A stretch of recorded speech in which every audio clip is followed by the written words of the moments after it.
Hello, everybody. My name is Eric D. Johnson, also known as BrightShine. I live right here in the city of Memphis. It's in the county sheriffs in the state of Tennessee. Today's date is early Monday morning, May the 4th, 2026. Time 6:40 a.m. First thing, thank you my family, my support for you, continue to keep myself employed in the Memphis tri-state area, continue to further my education. Continue to further my education by continuing to study, be administrative, concentrate to marketing, and earn my associate degree. And I took a break from going to school, but I do intend to go back to school and earn my associate degree and be administrative, concentrate to marketing, as well as other degrees. Now, I'm gonna start my Facebook Live.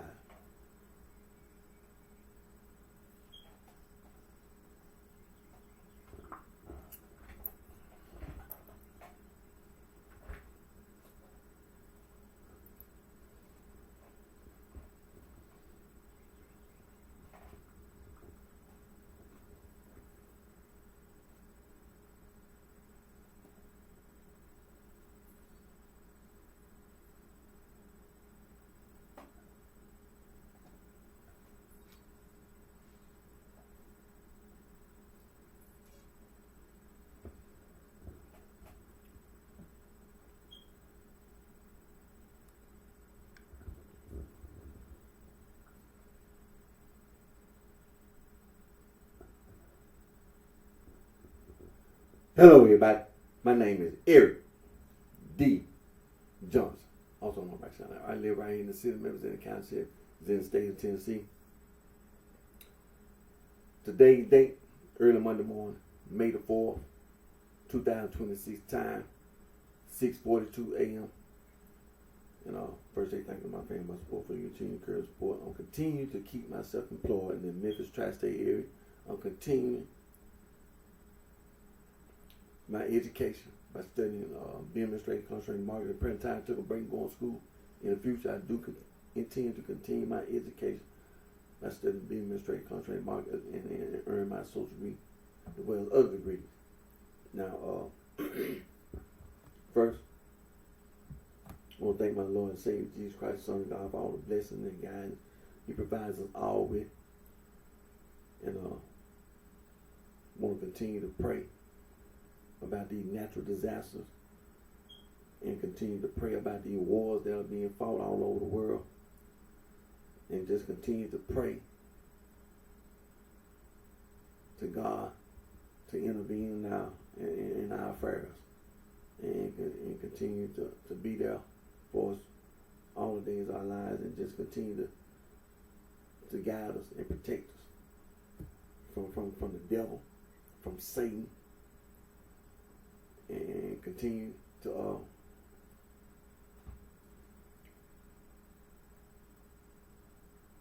lead us in the right direction.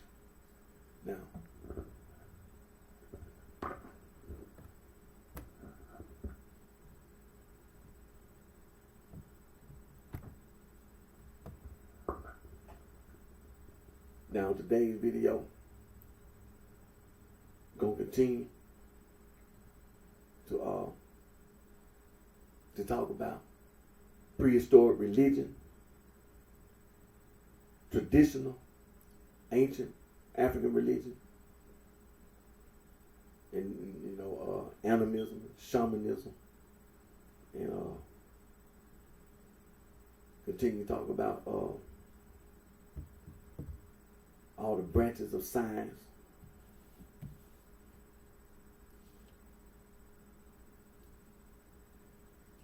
All the branches of science, and talk about math, because you can't, math and science are are together.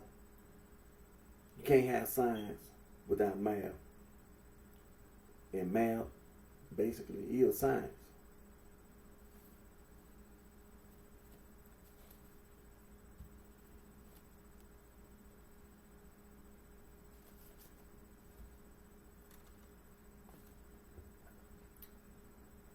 and talking about math and science, talking about time, such as deep time, space time.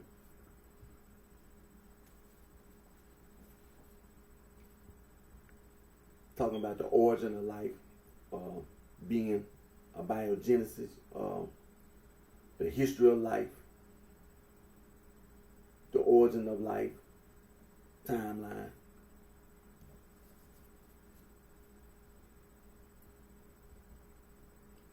When we talk about the history of life, we're talking about human evolution and the timeline of human evolution.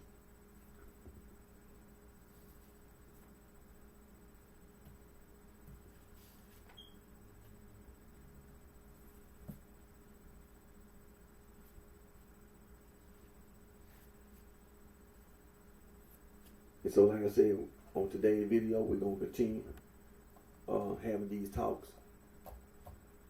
And as we've been going on over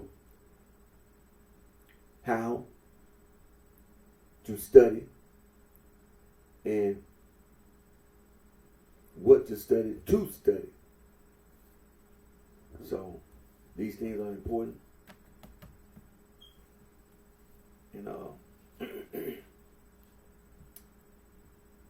want to make sure we continue to do those things.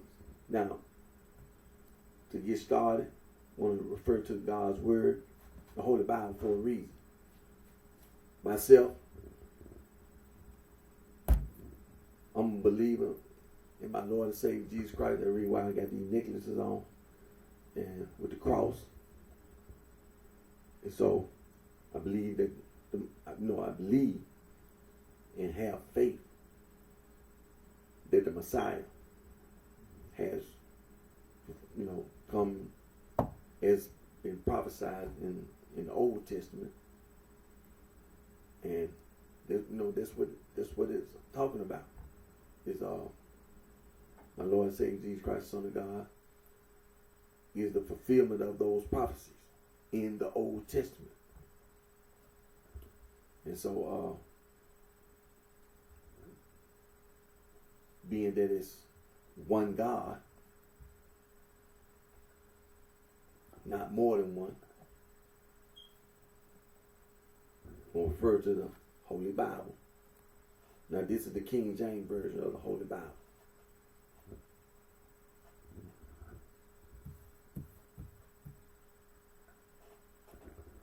We're going to start at Genesis chapter 1, verse number 1.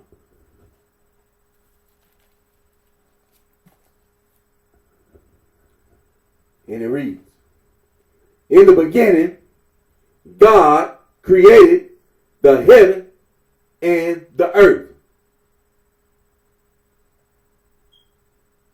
It's Genesis chapter 1, verse number 1.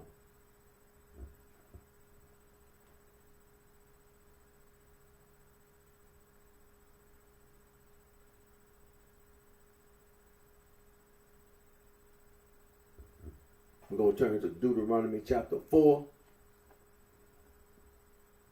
verse number 39.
Again, we're in Deuteronomy. That's in the Old Testament.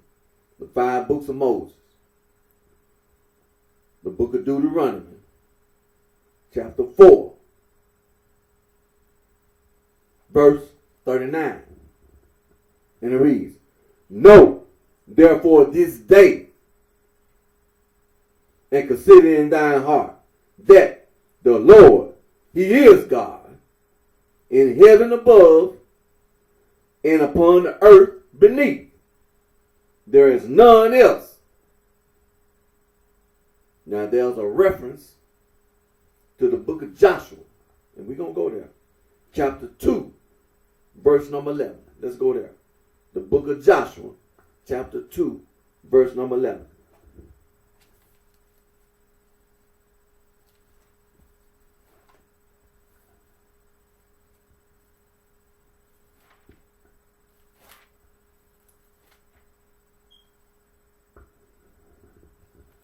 Again, we're in the book of Joshua in the Old Testament, chapter 2, verse number 11.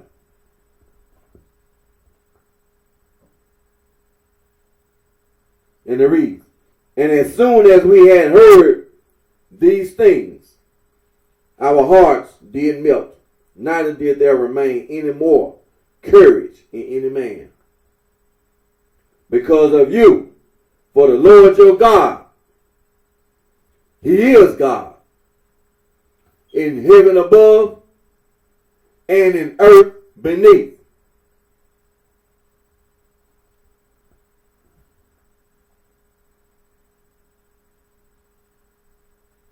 Now let's also refer to the book of Deuteronomy, chapter 6, verse number 4.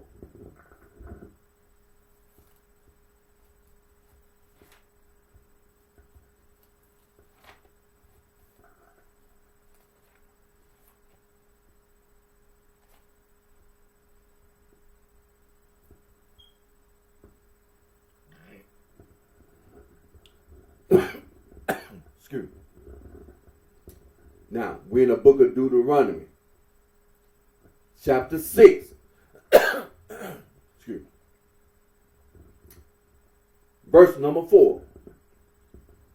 And it reads, hear, O Israel, the Lord our God is one Lord.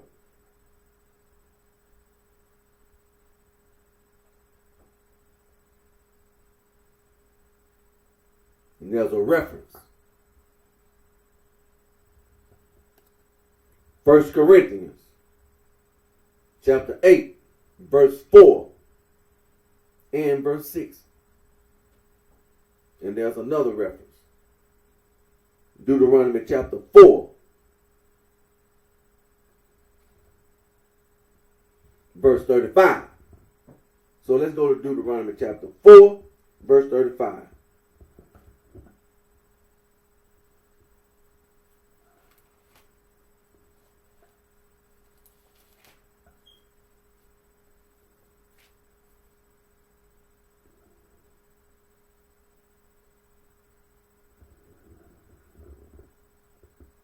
We're in Deuteronomy chapter 4, verse 35.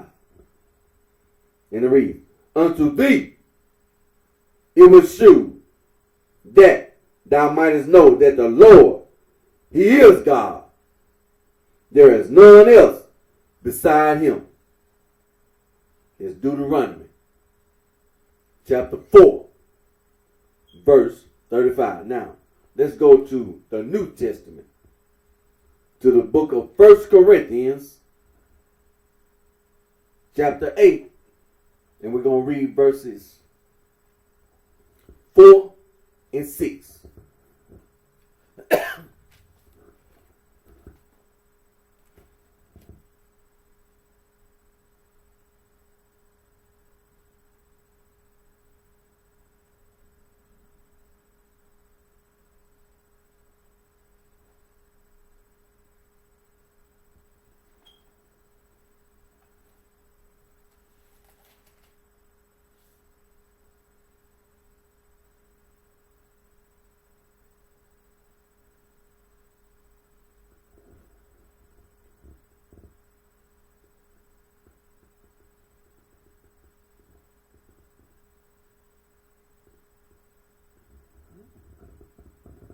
Now,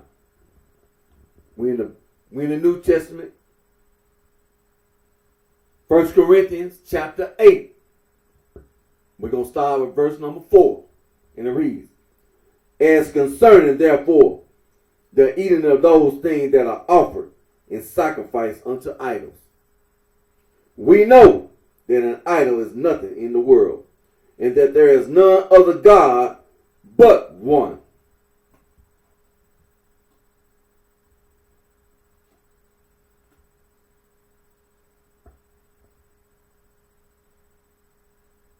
We're going to come back to the reference.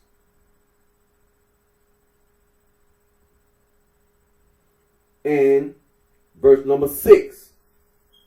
We're still in chapter 8. Verse number 6. But to us there is but one God, the Father, of whom are all things, and we in him, and one Lord, Jesus Christ, by whom are all things, and we by him. All right, now there's a reference here that we're going to go to. So we're still in chapter 8, 1 Corinthians chapter 8. And we're going back to verse number 4. There's a reference beneath verse number 4. The first reference is the book of Isaiah, chapter 41, verse 24.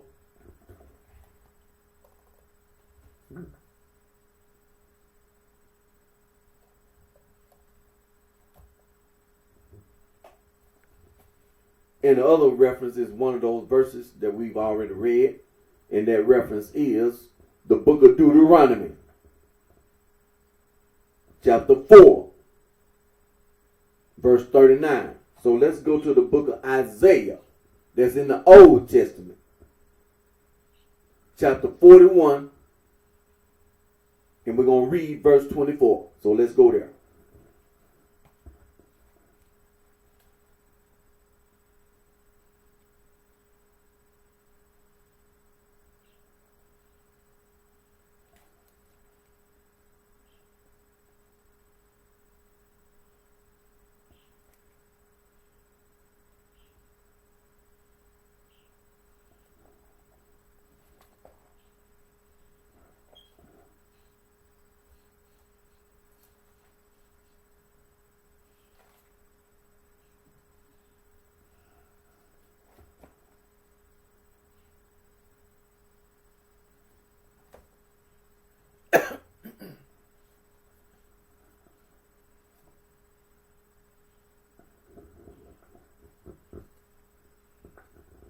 So we're in the book of Isaiah, in the Old Testament, we're in the book of Isaiah,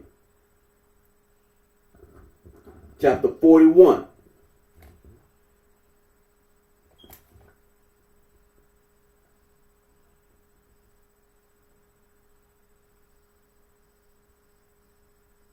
And we're going to read verse 24.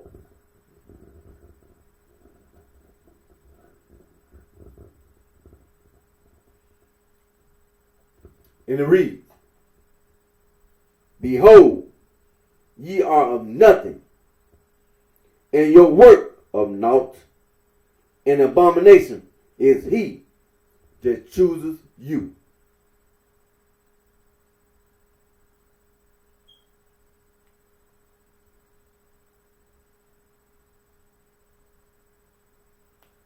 And so I just read from the book of Isaiah in the Old Testament, the book of Isaiah, chapter 41,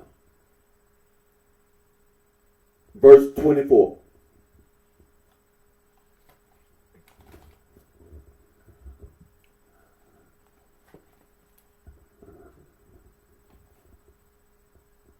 There's this ignorance that's being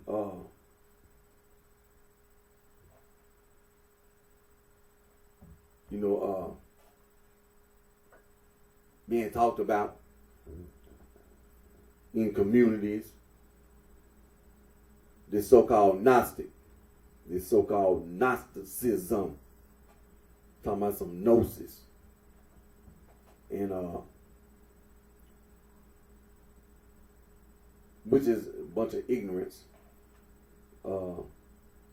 Dualism in cosmology.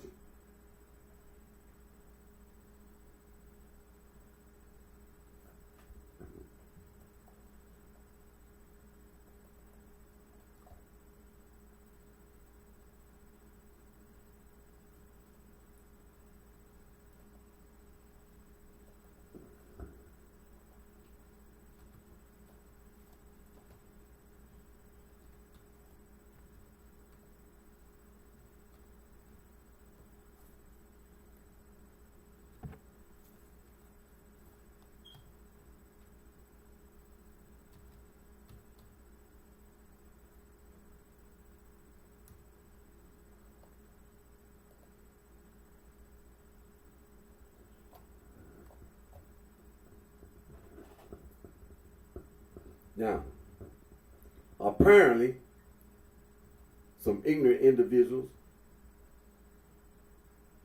who supposedly rejected Judaism, and as the church fathers in the Catholic Church had said, they saw these individuals and they were calling themselves teaching Gnosticism. They were some heretics. And as the PhD said, as in their search for the origin, the source of Gnosticism, then possibly some Jewish milus, because they can't pinpoint that precise or the exact origin or source of Gnosticism. And so,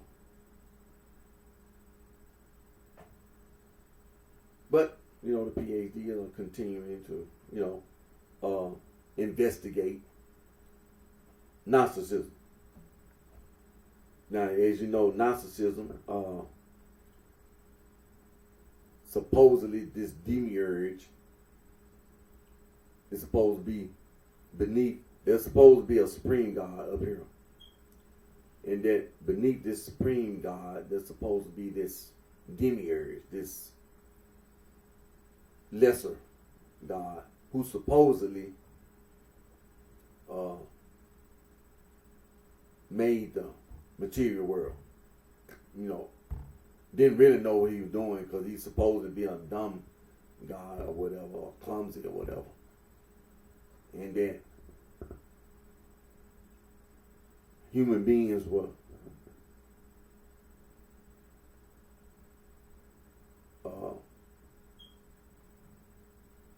putting this body in, supposedly knowledge supposed to free it. Man, gone on somewhere. Genesis chapter 1, verse number 1. God created, in the beginning, God created heaven and earth. That's the end of the conversation. That's the end of that. Talking about some material word. Man, gone on somewhere. Quit making up these damn lies and still trying to talk about this ignorant stuff in 2026. The Catholic Church, first of all, the Jewish community has been dealing with this ignorance before the first century, because the Jewish community has been fighting wars against polytheists, fighting wars against polytheists before the first century.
Okay, no, what I'm looking at is the Jewish-Roman wars.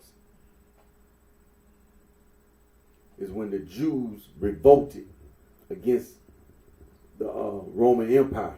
Now we have to make sure we don't lose sight that there's a period in time when Rome was very powerful.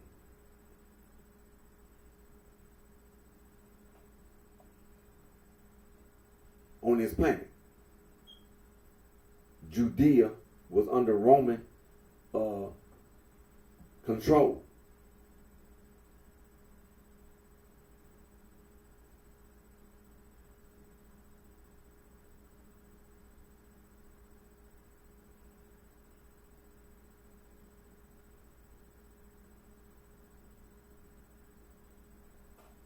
So a lot of these wars that have been fought started way before the first century.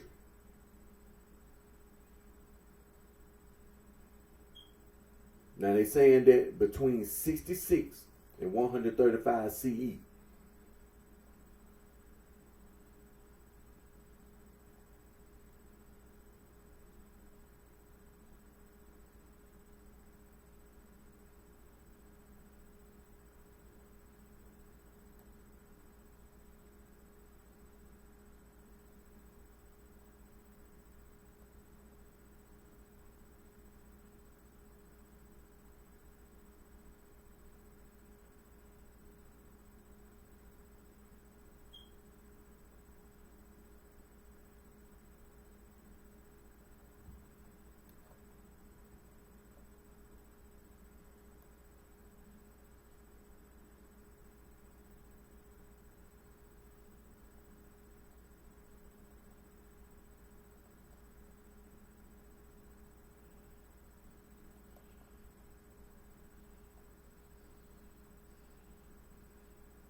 And so these were very serious wars that the Jews had fought.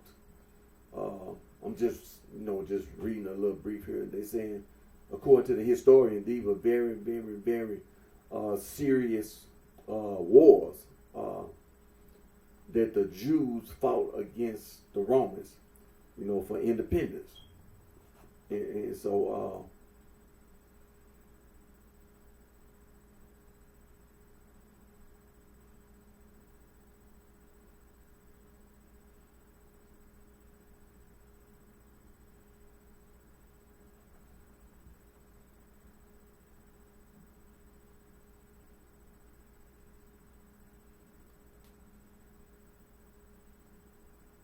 according to the historians, the first Jewish-Roman war ended with the devastating siege and destruction of Jerusalem in 70 CE. And then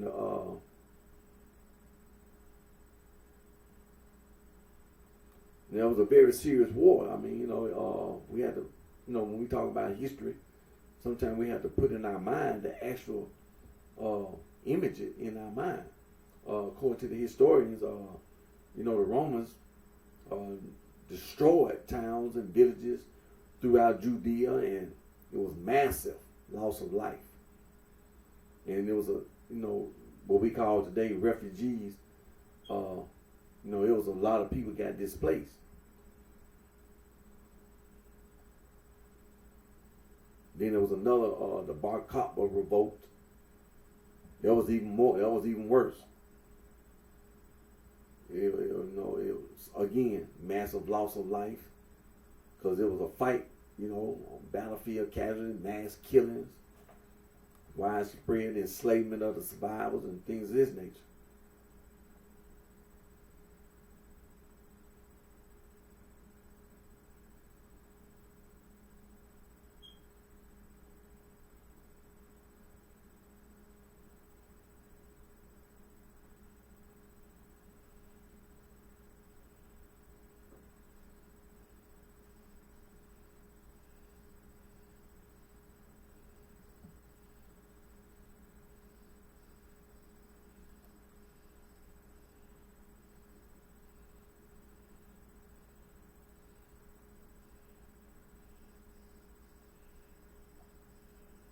So these are things that you had to take into consideration.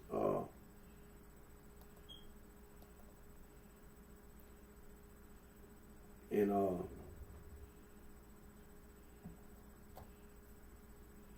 thinking about this what the Jews believe and what other human beings believe, and they fought about it. The Romans, predominantly polytheists, but the Jewish community monotheists. And so this so-called Gnostic ignorance was being not just talked about, but there was a period when, like I said, the Catholic Church, as they said, the church fathers said, these so-called heretics. We seen them teaching Gnosticism, and so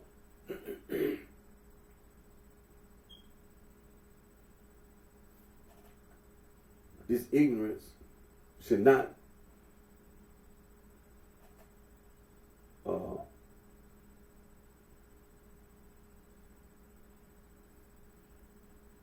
be looked at as being something that people should, even want to consider. Because the people lying. Like I said, there's some heretics. They made this up. They made it up. The Catholic Church has been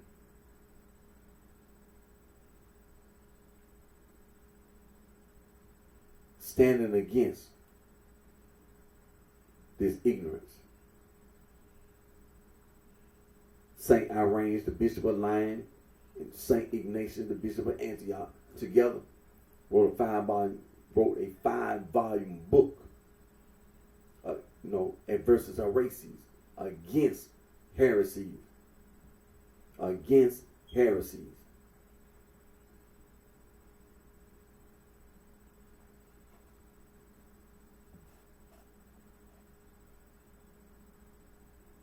Saint Athanasius, the Bishop of Alexandria,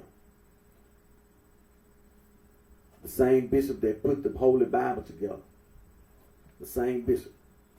Saint Athanasius is the reason why the Holy Bible is organized the way it is. Saint Athanasius, the Bishop of Alexandria. Also, Saint Athanasius, the Bishop of Alexandria, together with other bishops in the Catholic Church, they went around and collected all that Gnostic theologian writing and destroyed it. You don't hear about no theologian today writing no Gnostic. You don't hear nothing about no theologian writing. Some of that Gnostic theologian writing didn't get destroyed. For example, the Askew Codex, the Berlin Codex, the Bruce Codex didn't get destroyed. And the Nagamon Library didn't get destroyed.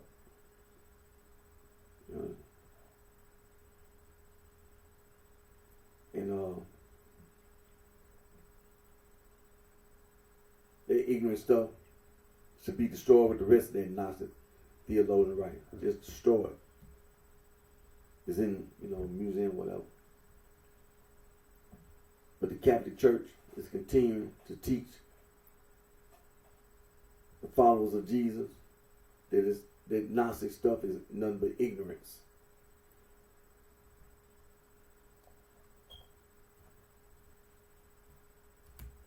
The most important discovery is the Dead Sea Scrolls.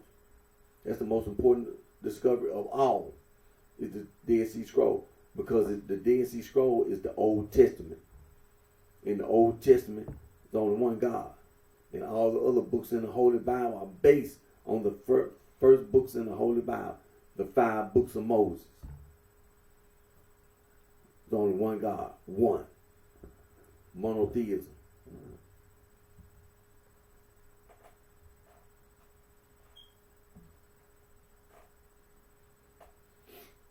And so,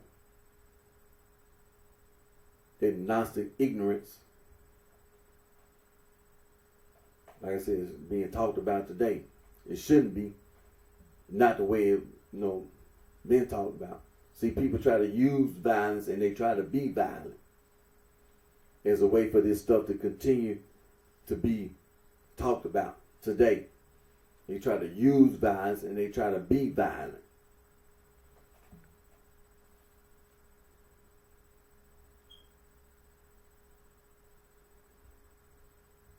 And so, continue to stand against this ignorance.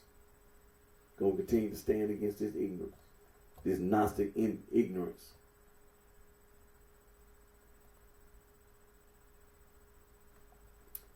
One of the things about this Gnostic ignorance is that, like I said, dualism.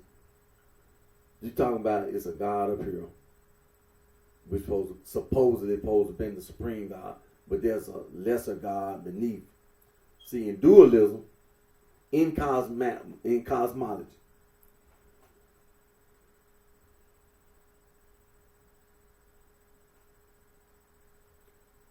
you have moral dualism, which is like a conflict,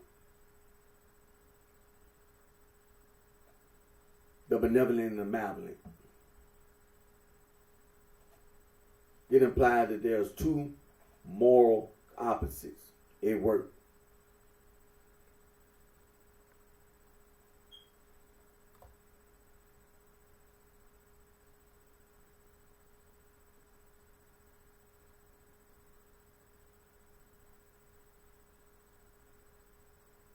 Now, you have bitheism, meaning two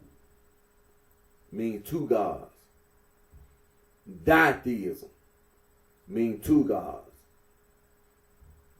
And duotheism, meaning two gods. Now, bitheism, it implies like harmony, but ditheism implies rivalry and opposition. Like good and evil, light and dark, or some and one. All right.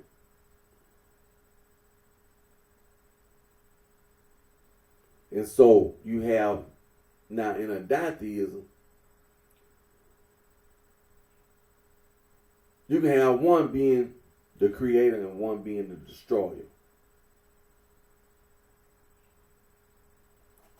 Now we're going to get to theistic dualism. Like, that's like that kind of dualism, like God and creation, or God and the universe.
Now, they had this concept then we ain't really just spent too much time on, because it's really not.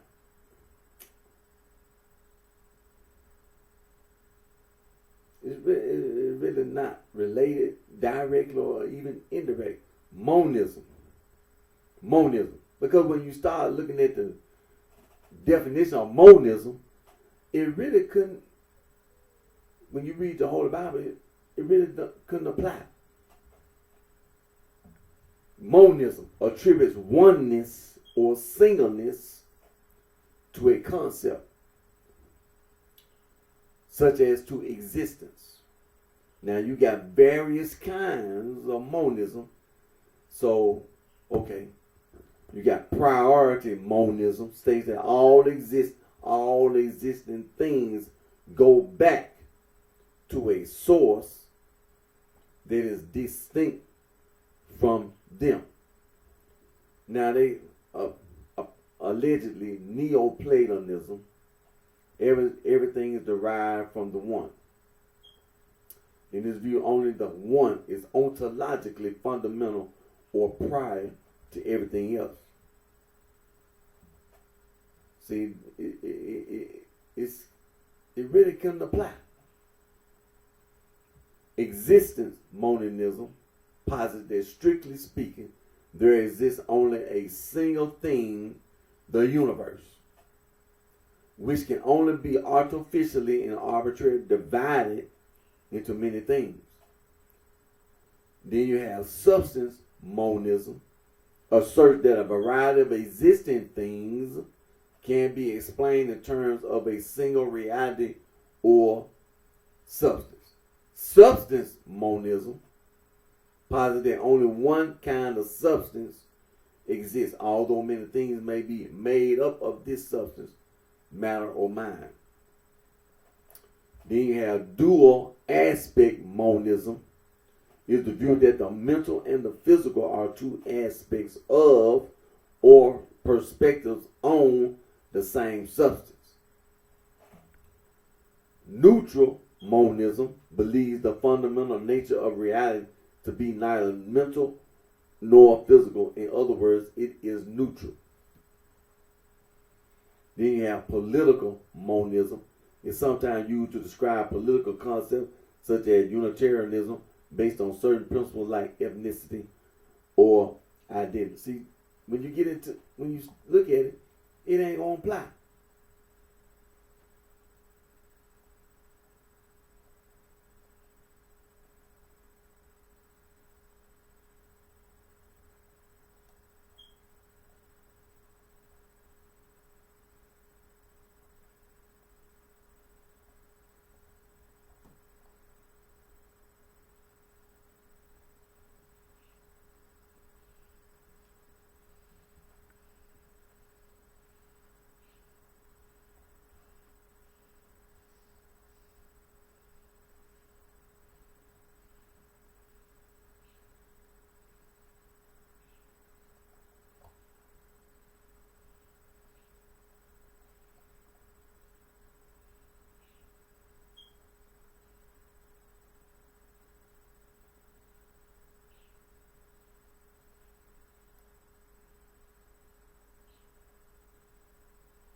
Like I said, anybody that want to take the time to go over there, you will see that it really does not apply in any shape, form, or fashion in the Holy Bible.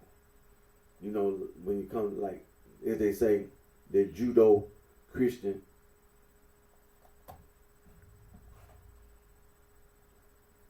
But when you talk about moral dualism,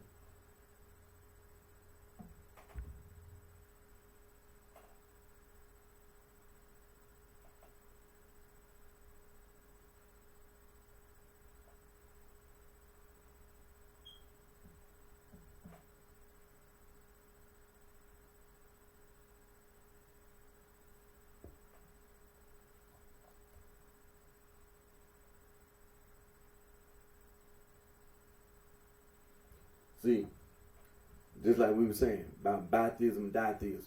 Now, when used with regard to multiple God, ditheism, dualism may refer to duotheism, bitheism, or ditheism. Although ditheism and bitheism imply moral dualism, they are not equivalent. Ditheism and bitheism implies at least two gods. While moral dualism does not necessarily imply theism.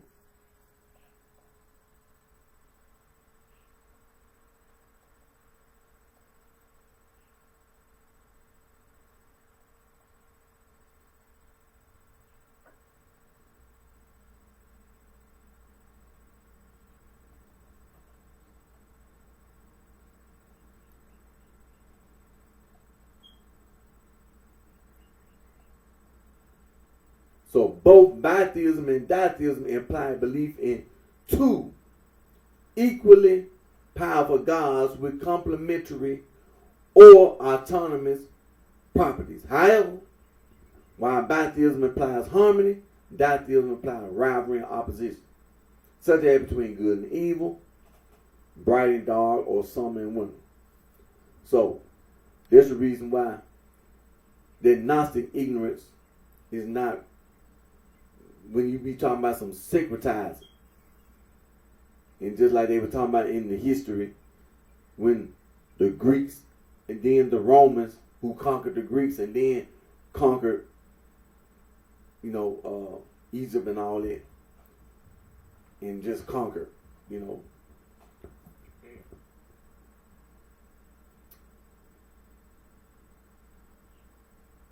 There was some kind of, before the Romans conquered and all this, Judaism was pretty prevalent in certain places. The Jews, like I said, we take out through reading about all these conflicts, these wars that the Jewish community has fought against the Roman Empire, and the devastating effect that those wars had on the Jewish community, which later on became like a scattered people because of war. And so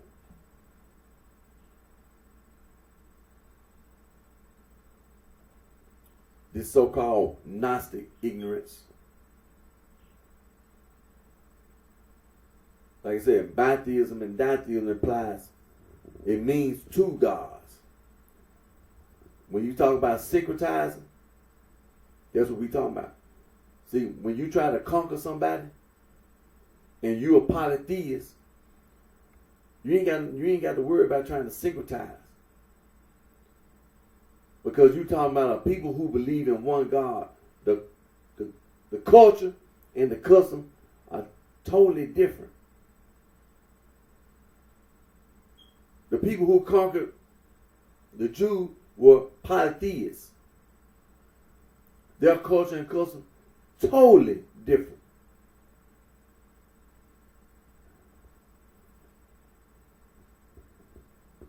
When you talk about bitheism and ditheism, you talking about two gods. You talking about two or more.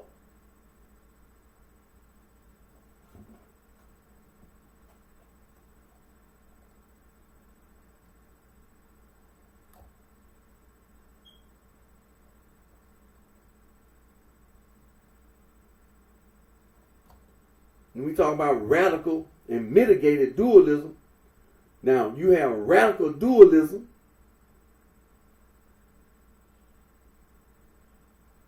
claiming that it posits that it's two co-equally divine forces. It's it's like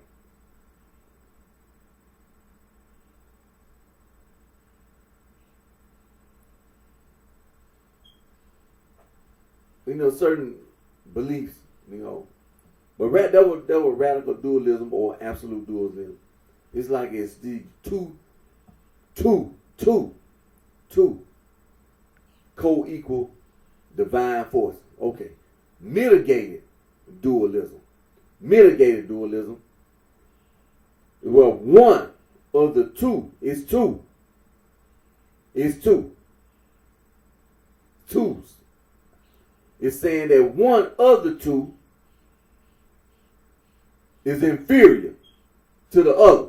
So when the Gnostics be claiming that it's one God up here and then there's another God, lesser God, the demiurge down here, this is what you're saying. It's mitigated dualism. Such classical Gnostic movements as the Sethians conceived of the material world as being created by a lesser divinity than the true God that was the object of their devotion.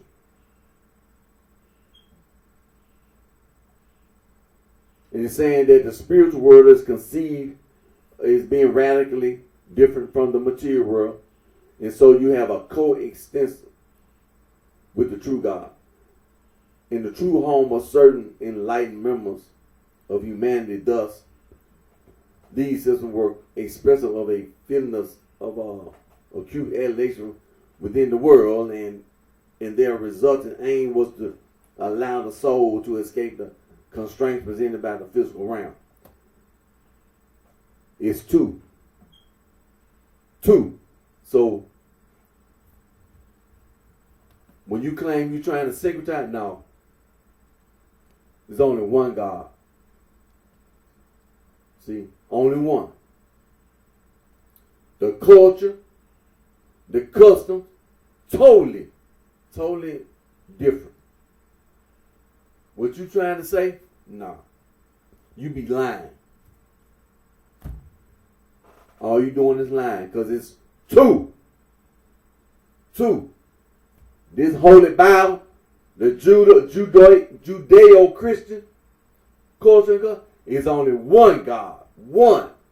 Only one. Only one. Dualism is two or more. See, radical dualism is like, it's co-equal. It's two. But they equal. But it's two. They equal. Mitigated dualism. You have two gods. One is superior. The other one is inferior. That's a lot of that Gnostic.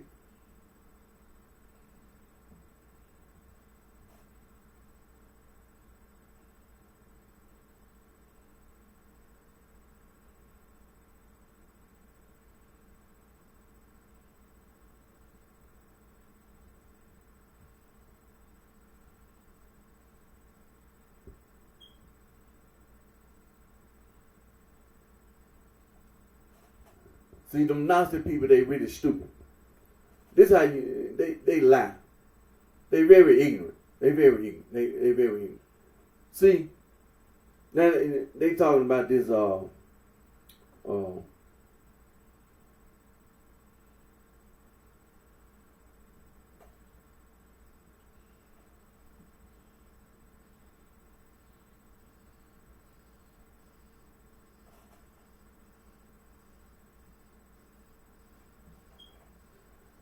with this so-called Gnostic, again, this ignorant stuff,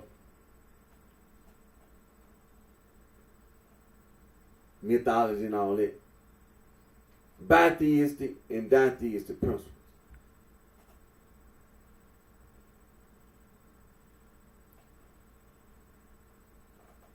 Tried to claim that there was an Old and a New Testament in the work of two opposing gods, but of different religions. See, when you don't take the time to investigate, you just go by what somebody tell you. People be lying to you.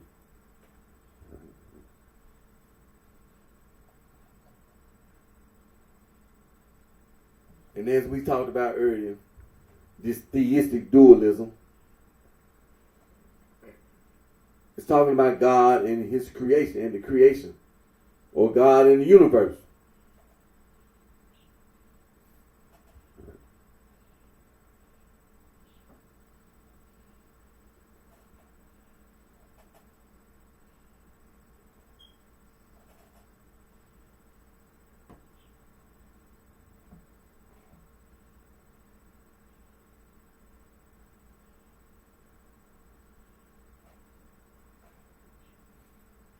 And all they doing is distorting the Holy Bible.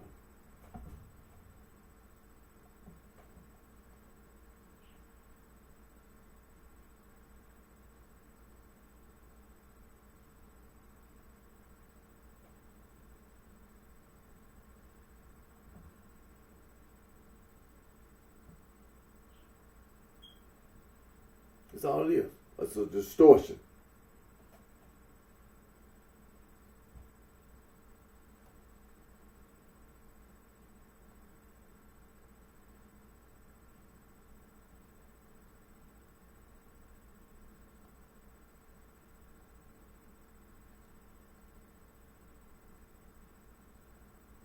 So don't let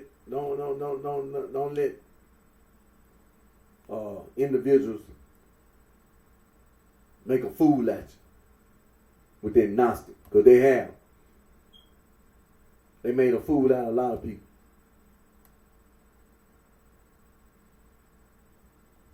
You're very ignorant. That's all it is, ignorant. Ignorant people.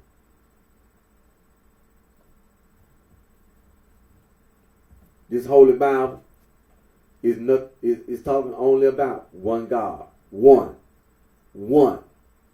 Not talking about no dualism. Not talking about no dualism. This Holy Bible is monotheism. Old Testament and New Testament is only monotheism. One God. One. Only one God.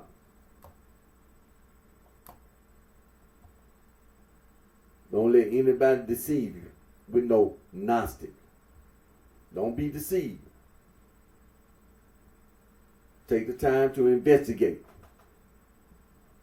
When people trying to talk to you about some ignorant stuff like that, you should take the time to consider that this ignorance has been, been talked about for a long time. And the Catholic Church has been continually standing against this ignorance.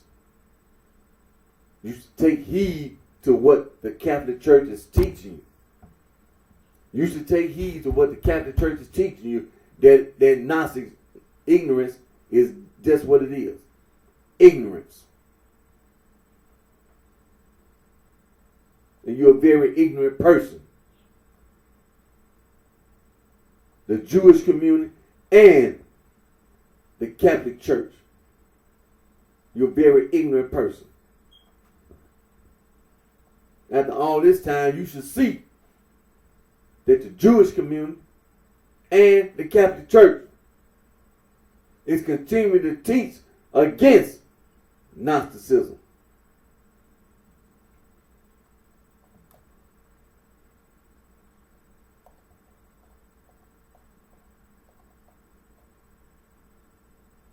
You're just ignorant. Straight to the point. You're just ignorant.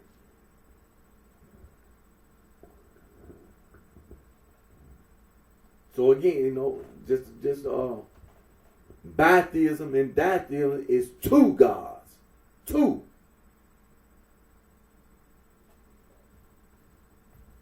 It's only one God in this Holy Bible. One. Only one. Old Testament and New Testament. Beginning in the 5 books of Moses.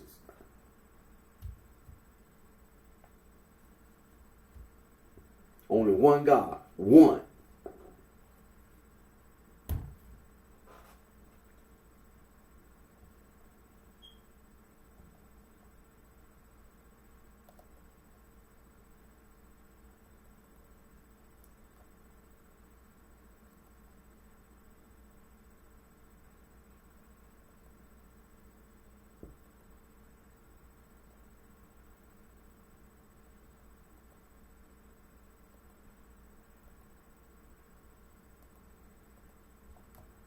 just ignorant. And if see, like I told you, man, see, that's the reason why when I be looking, when I be looking at this dualism of cosmology, and then you see they'll mention monism. That's the reason why I don't spend no time on it. Because it's ignorant for you to even waste your time. I mean, I'm aware of it, but man, you ain't gotta be sitting here wasting your time on this stuff, man. After all this time, the Jewish community and the Catholic Church and its colleges and universities all over the world. You got theology and religious studies departments all over the world. And so the Jewish community and the Catholic Church, man, nobody got to sit around here and spend all their time on talking about the same damn thing. They do that in the classroom. Yeah, the Jewish community ain't ignorant. And the Catholic Church, they not the people that go to college and got the PhDs, man. Ain't nobody got to sit around here and talk about that damn mess like that. You just ignorant. That's all there is to it.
Now,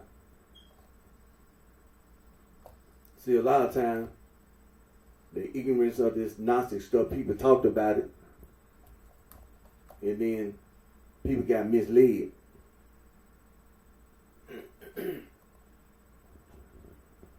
And that includes, conservative vice lord, Evan Pepperlo Pierre, the founder.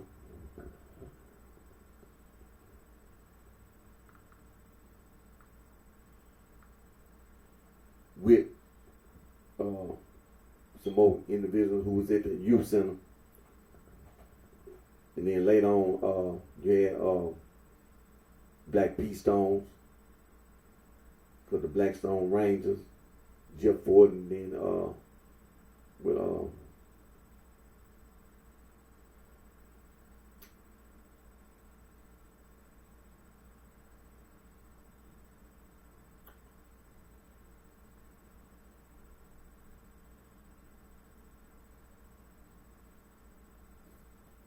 at the tip of my daggone tongue.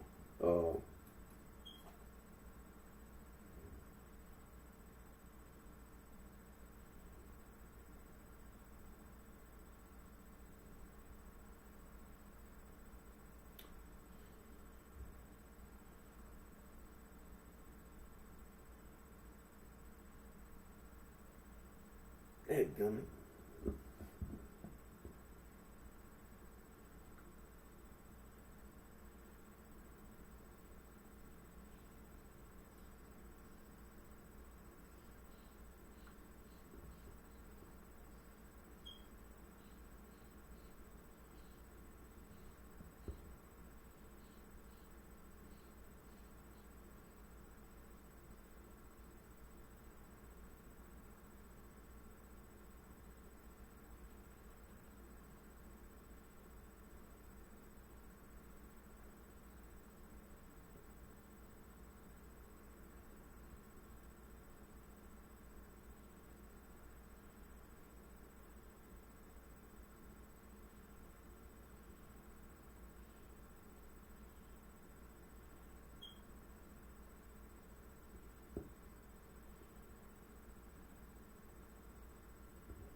Oh yeah. Eugene Bull Hairston. It was at the tip of my tongue, But the Black P Stone, and Black Disciples,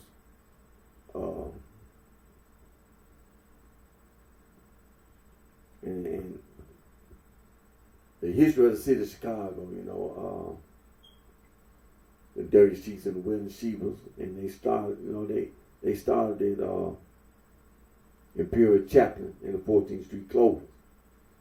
And so, and out of that, the Egyptian Cobras broke away from the Imperial Chaplains and so on and so forth. And then you had this stuff where this gangster disciple mess and this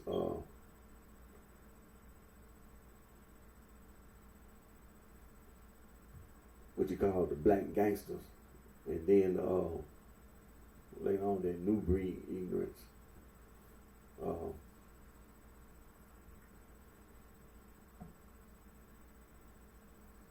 And so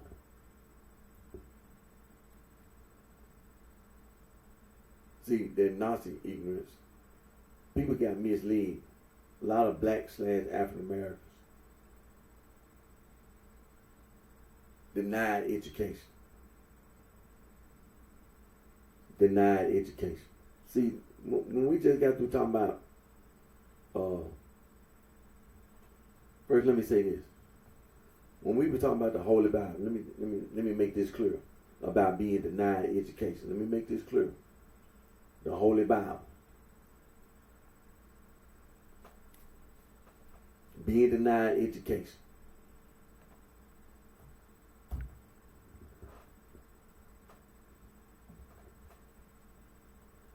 Black / African American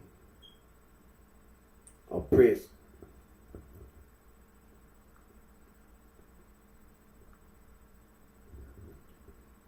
People being forcibly oppressed in slavery. The Arab slave trade, or what they call the East African slave trade. The Niger Congo in sub-Saharan Africa.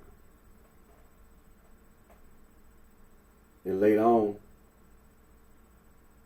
the West African slave trade, or the transatlantic slave trade. The Niger Congo in sub-Saharan Africa. Now we've been talking about prehistoric religion, traditional ancient African religion. When we talk about animism and shamanism,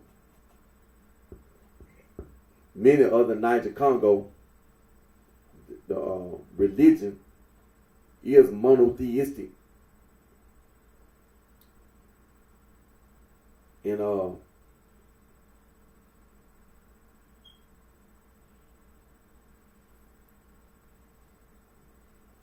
it is monotheistic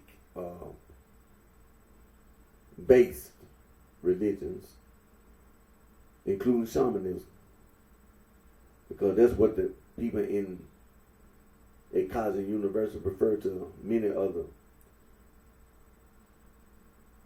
Niger Congo beliefs, faiths, as being animism. And being that animism is the Niger Congo belief, faith, is monotheistic based, as well as shamanism. So people that are oppressed, the Niger Congo, by these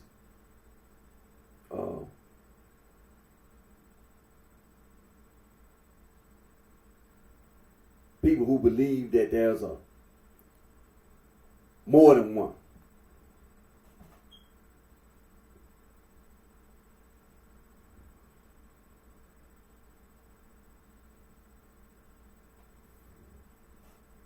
They have some kind of monist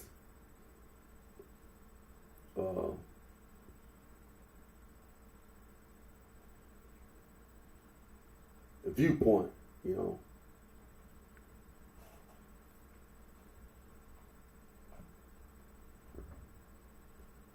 So when it comes to being denied education,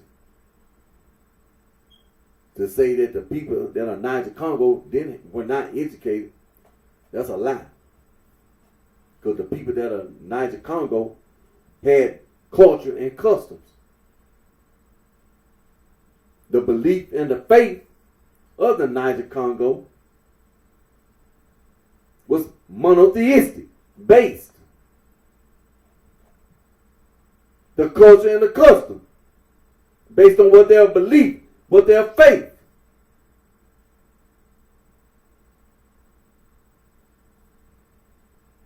With the people in college and university around the world, they'll say animism. And then they'll say shamanism around the world, you know. People were educated. Were and are educated. Not ignorant.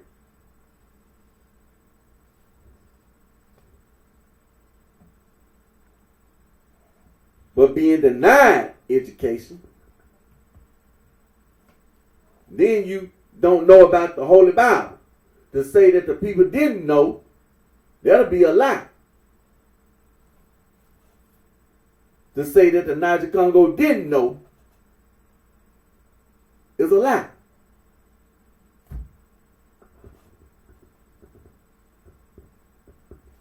Because what you don't forget is that in North Africa, you had this Jewish stuff, you had the Jewish belief and faith, like Egypt, but not just in Egypt, North Africa. as well as Northeast Africa, Eritrea, and Ethiopia.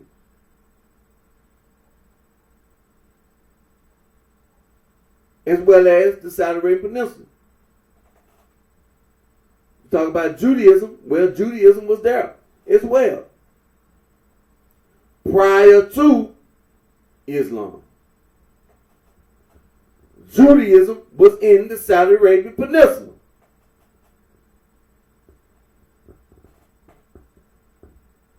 To say that the Niger Congo didn't know would be a lie.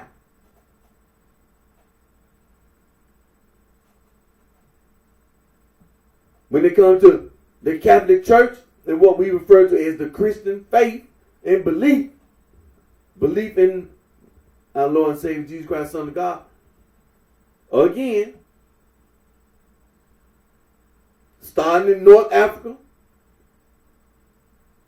as well as you can go the Saudi Arabian Peninsula, because it's close to it's close to the continent of Africa. Information does travel. To say that the Niger Congo didn't know would be a lie. It would be a lie.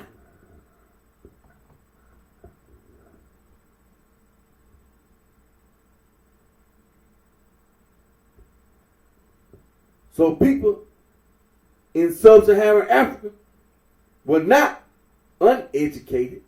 They were educated people. Were and are educated people.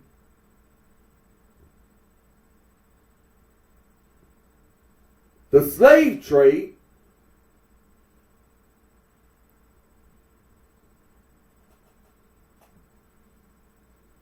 subjugated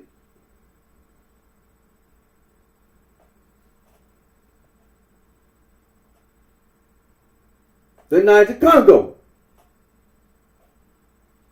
That's what colonialism did.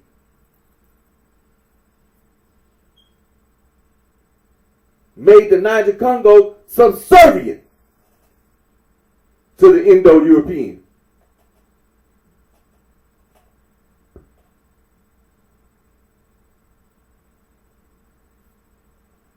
That's what slavery did. Subjugated the Niger Congo. Now, that's not to leave out the Nilo-Saharan as well as the Afro-Asiatic. But there was specific targeting of a group of people by another group of people. With this made up racism.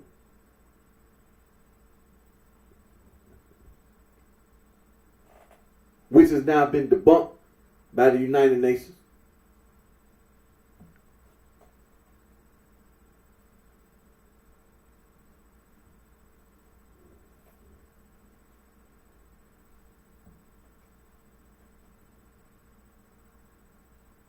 Denied education. So this Gnostic ignorance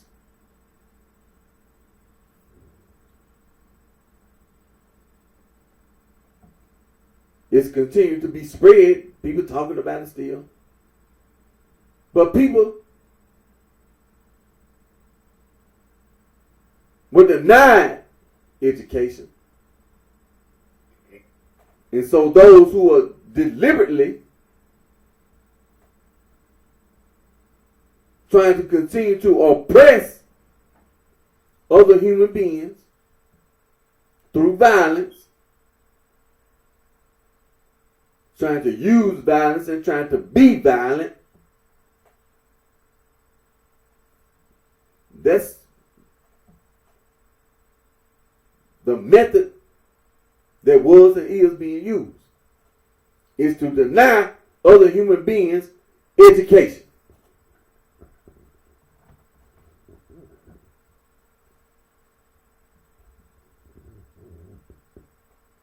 You don't even know what one is. Or what is nothing.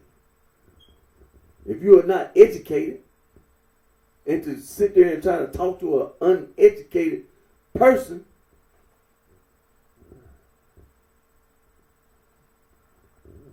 about a particular subject matter, such as religion,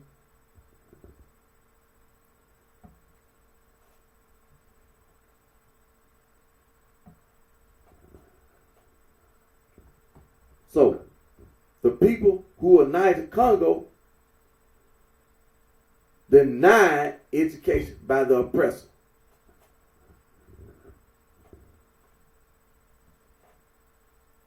So that Gnostic ignorance, because of that, was able to continue to be talked about.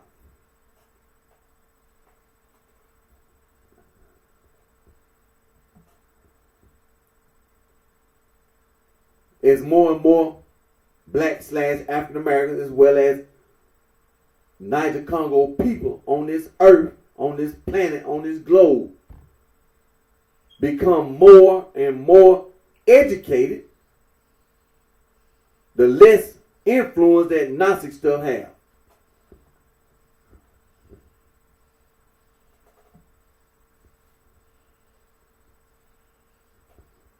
And that's all human beings. People who are educated, they know that this is one of those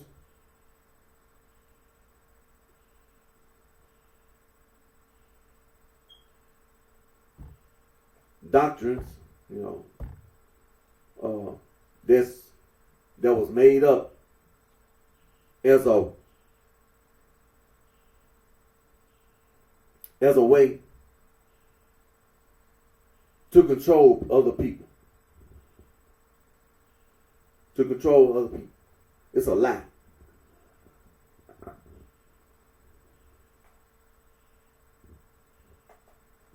It's what it is, a lie. And so, like I said, when it comes to the conservative vice lord, see, one of the problems is people who were denied education.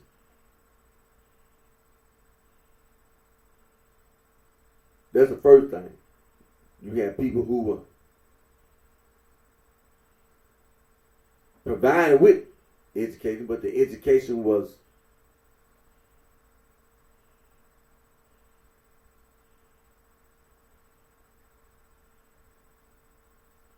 not a quality education. It was not a quality education.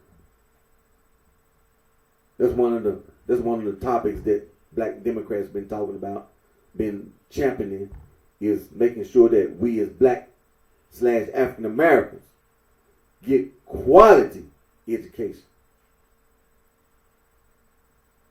Being denied education all through slavery, even through Jim Crow, despite the fact that the government tried to provide education to former slaves.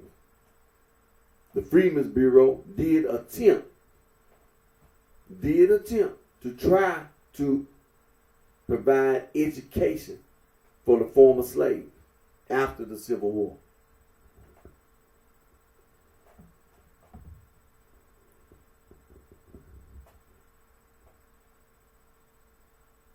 And the reason why I said this about the conservative vice lord is this. The dirty sheets and the wailing sheep. When we talk about conservative, we talking about Black/African American. Okay, so let's make this clear. Who you talking about? Well, okay, the history of the conservative vice lord. Who started Black/African American? Edwin Peploe Perry in the predominantly Black community, impoverished community in Chicago. Many people who were African American, Black/African American, were migrating from the South.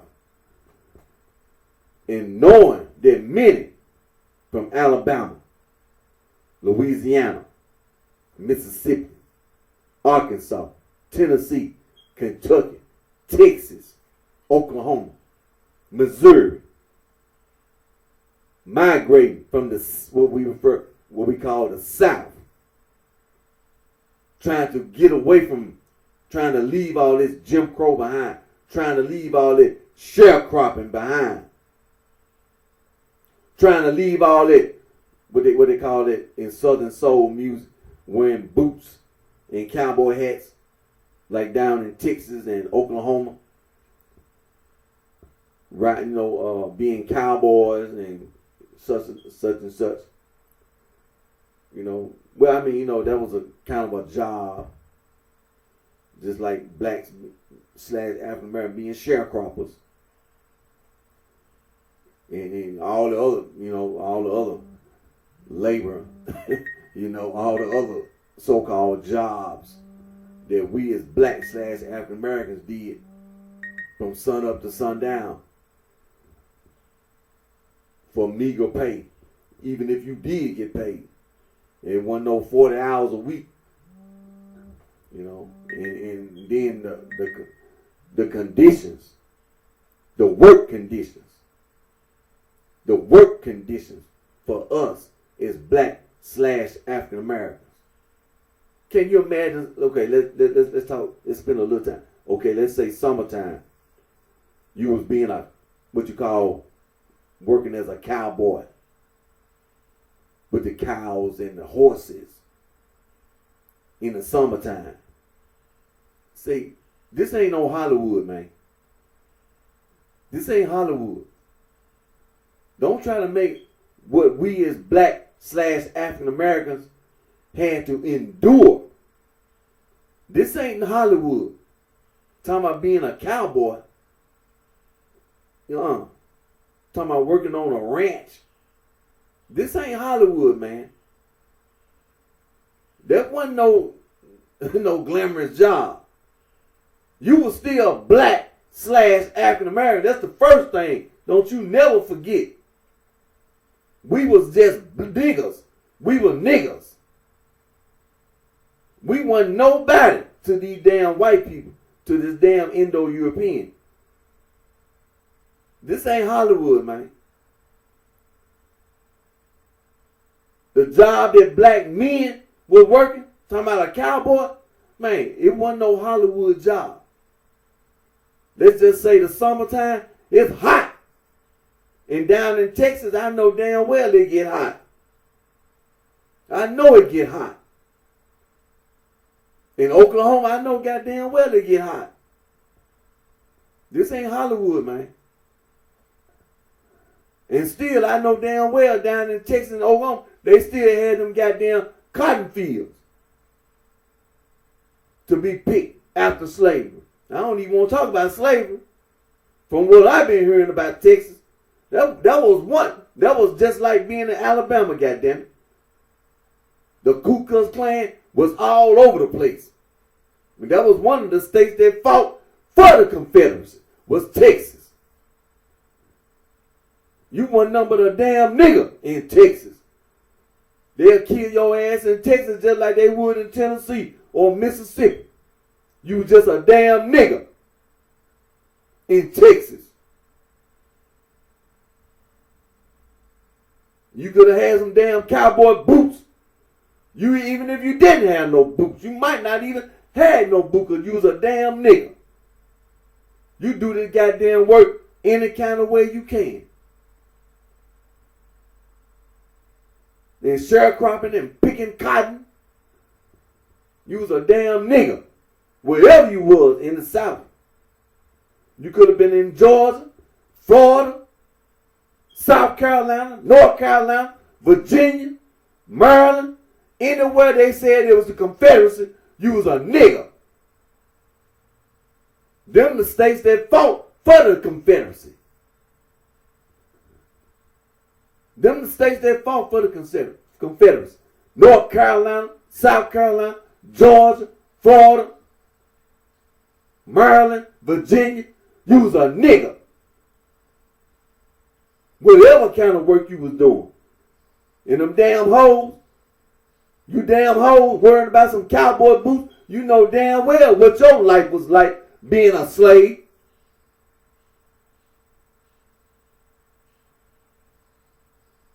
you was a goddamn maid and your ass was out there in the field with the rest of the slaves. If you wasn't up in the house being a maid, the women and the children was out in the fields, out in the barn, doing work. And when it comes to summertime, it was hot. In the wintertime, it was cold. I can only imagine wintertime. Man, it just came to my mind. Wintertime. As much as I complain about the winter and cold air, I don't even want to imagine being black, being African American, in the wintertime, get sick. Being a slave, get sick.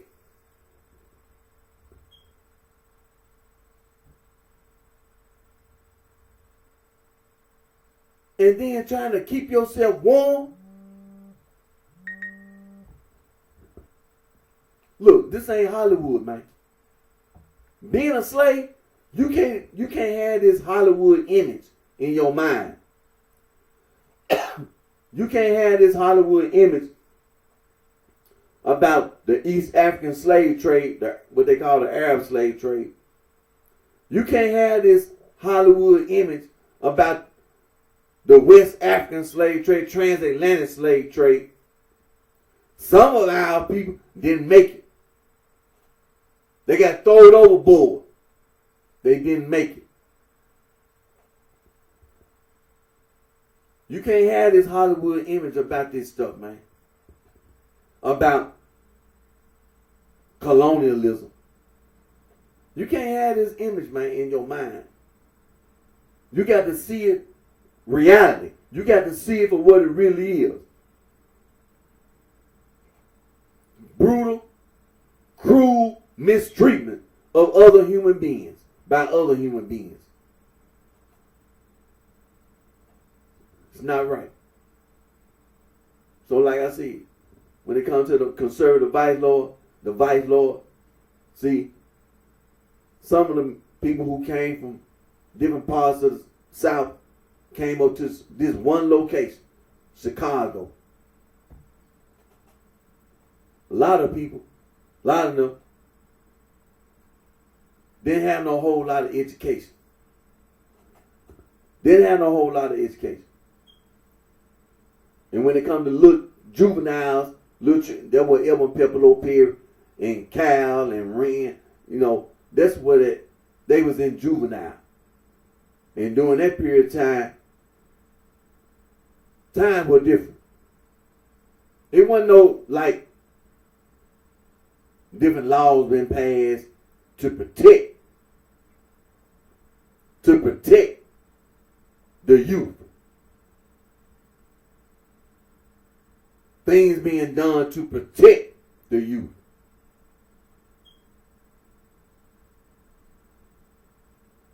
Like provide education, quality education, to prevent repeat offense, drug and substance counseling, mental health screenings, providing just health for the youth. Check your blood pressure. Check to see if you got autism. You could be autistic, and then the parents or the guardian didn't even know what autism was or is. They're talking about mental health during a period of time when Edwin Pepperlo Perry was in the youth center. That really wasn't in the public eye at that time. Mental health for anybody, regardless of your age. Mental health wasn't talked about. That wasn't like it is today. It wasn't talked about like it is today in trying to do something about mental health problems. So when it comes to the youth, at that time, it was different. So when people try to influence you in the wrong way, like I said, a lot of adults in the black/African American community didn't have quality education. Didn't even have the right to vote. To get quality education. Couldn't even go to your representative, regardless of where you live. Because of Jim Crow, you couldn't go to your representative, to your senator, and try to get something done about injustices.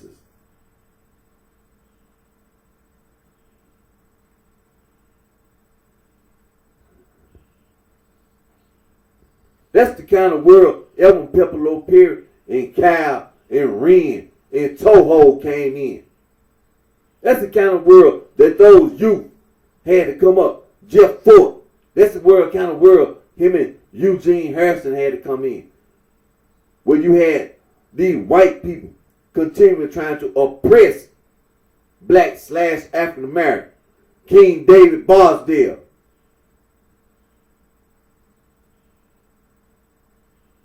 When they were young, all their families came from down south. Well, Eugene Harrison, he came from somewhere over in Ohio. King David Bosdale family came from Mississippi. Jeff Fort family came from Mississippi. A lot of people family came from Mississippi, Arkansas, Tennessee, Alabama, Louisiana, Texas, Oklahoma, Missouri, and so on and so forth. Came up to Chicago, came up to the state of Illinois. A lot of people didn't have no education. If they did, it wasn't no quality education. And to be talking about some Gnostic to people who were uneducated and undereducated is a crime. It's a crime.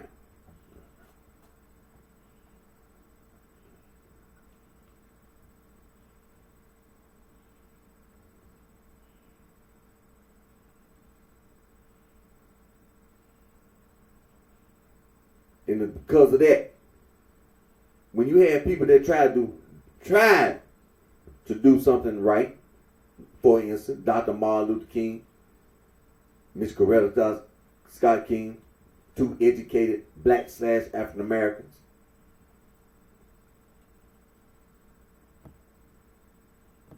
lived in the city of Chicago, on the west side of Chicago.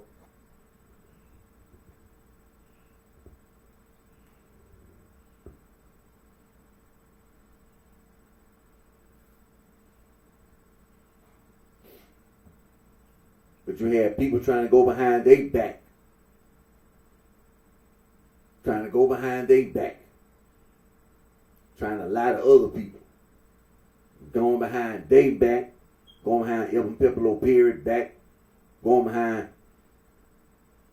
Bobby Gork back. And all this kind of ignorant stuff.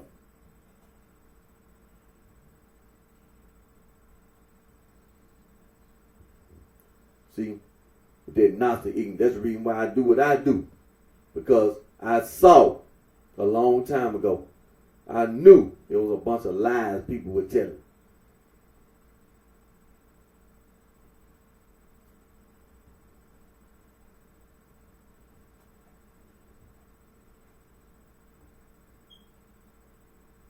And so I leave my video. And I know conservative vice lords today, they know that's that's a lie. That Gnostic ignorance is a lie. See, when you talk about two, bitheism and ditheism, you already know. See, this Holy Bible, when I read them verses, that's what I did that for. The 5 books of Moses. First 5 books of Moses. Starting with the first, in the book of Genesis, the first verse.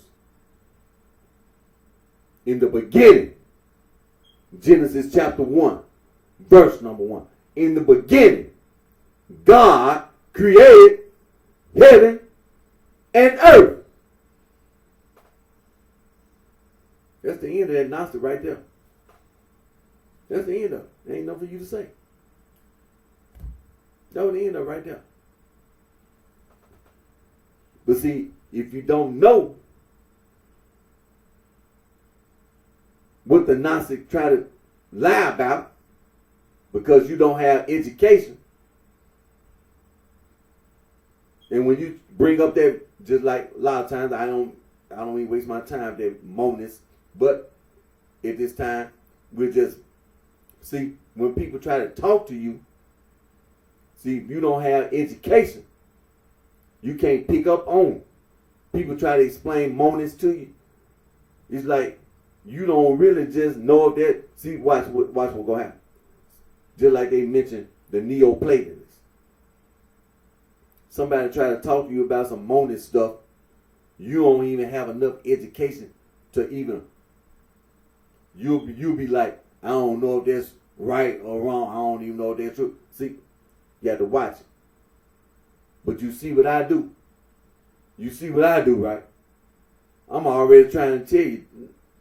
All you had to do is when somebody puts something on Wikipedia, you got all these citations and you got references, the library, and then you got Wikipedia, the quick reference.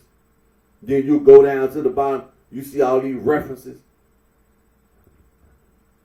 And so when you have information available and it's sitting right there, so they done broke down the various, viewpoints of monists, you see it don't apply. It don't apply to nothing in that way. No, it don't apply. It don't apply. Now, if you slow, if you one of those people that been by the education people, is being retarded. But if you have enough education, then you already know that ain't what I got to worry about or got to consider. Like I don't know. Well, I'm thinking about. You thinking about what? What you thinking about? Say monists. Like what?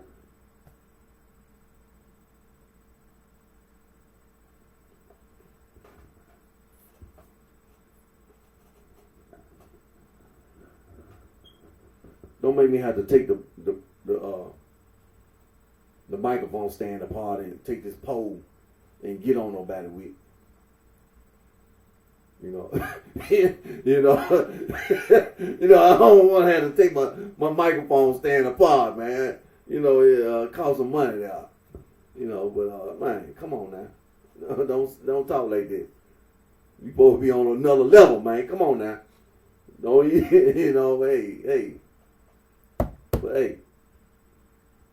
But see, when I thought about when I think about like Cal, Ren, Toho, see, they ain't have enough education. If somebody had to say something to them, which like their Gnostic ignorance, and were going around talking to other people, see, them social clubs and stuff, see, that's what people did. They talked to people who didn't really have education. Who didn't have quality education.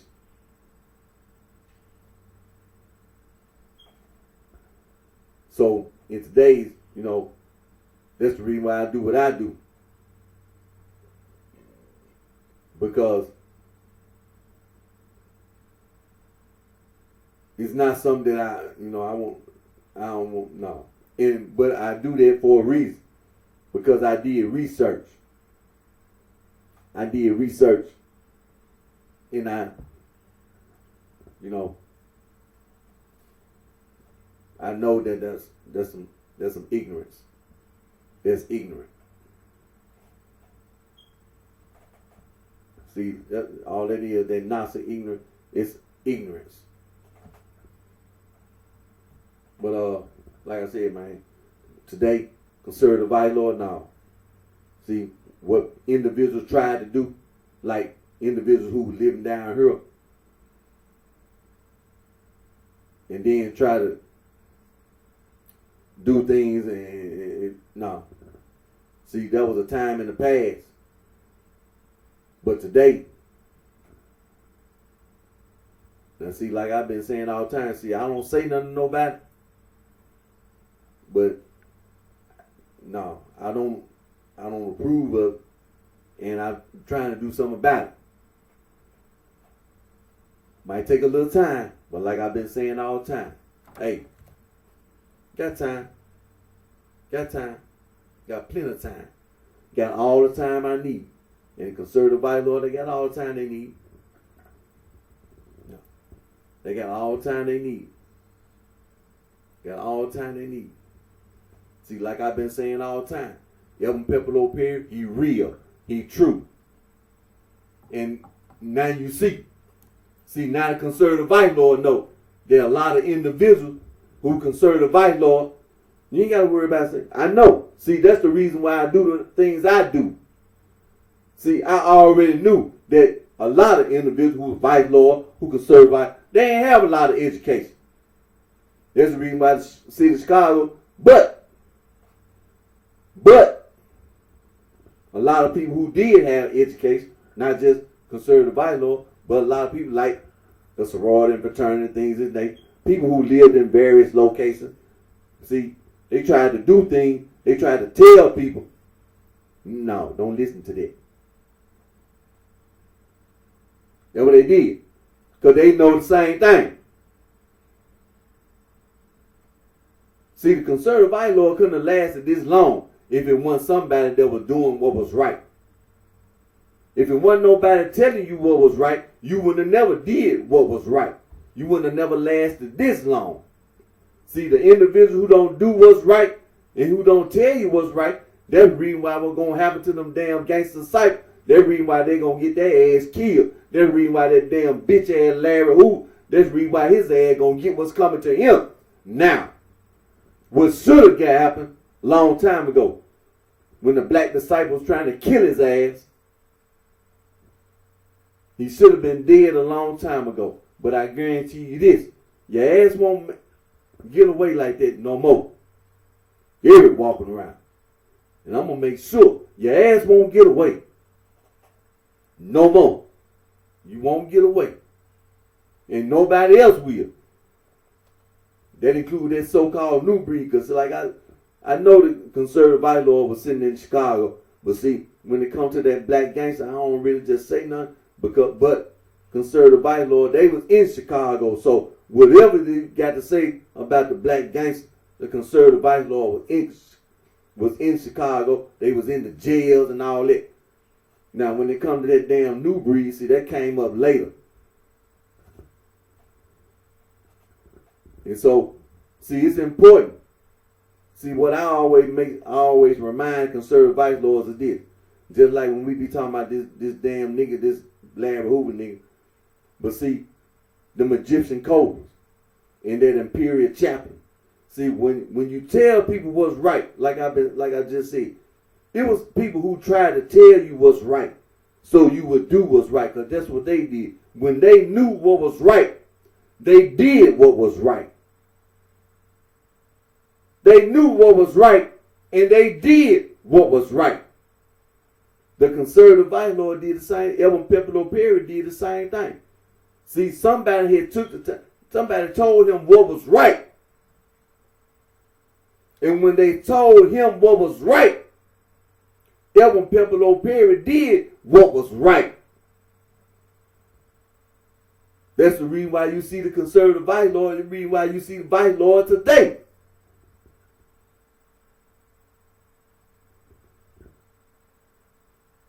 See, when I look at the black peace, it's going to be the same thing. When you have internal problems, where it comes from people trying to deceive you. And how do they try to deceive you? They try to lie to you. They'll try to find any kind of way to lie to you. Just like lesbians and gay, bisexual, they'll lie to you. Oh man, the material world evil. You ain't got to worry about me telling no damn lie because the material world is evil. So I'm doing what, you know. And so the material world is evil. And if I have sex with a man and I'm a man, the material world is evil. See, they'll lie to you. See this Holy Bible? People, see, you starting to pick up where I'm coming from now. See, when you tell the truth will set you free. Just like Aunt Esther said on Sanford Son, the truth will set you free. And so that's true. See, when you expose that Gnostic, talking about some, see, you done took theistic dualism and you tried to twist it. That was the Martians and the Cathars, the Paulicians, what's that other guy, the Waldensians. See, some ignorant Indo-European people. But see, it's so stupid when the Catholic Church try to tell you what's right. Look what happened to John Huss. People should be scratching their head like, man, what the hell was wrong with that guy? To get burned at the stake. What kind of problem? You retarded? What kind of problem that guy had?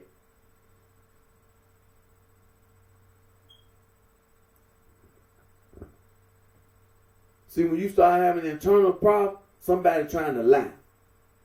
Because when you do what's right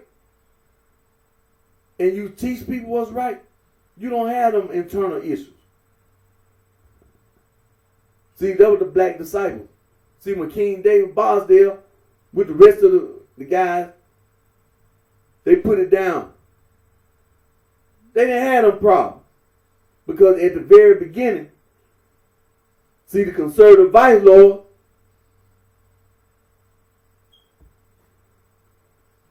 Evan Pepelo Perry was walking around then. And see, King David Bosdale had an example. Jeff Fort had an example. See, Bobby Gore was alive. The old heads was around. And when you looked around the city of Chicago, you seen what was being done. They were cleaning up the neighborhoods, the community.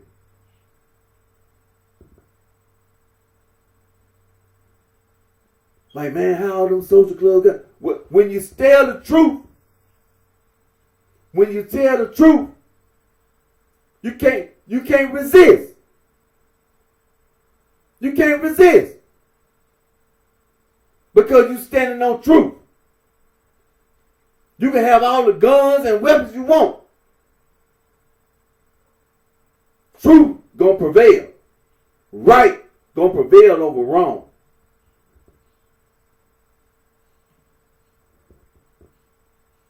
That nonsense stuff is a lie. That's all it is, a lie. That's what it always have been. That's what it's going to always be, a lie.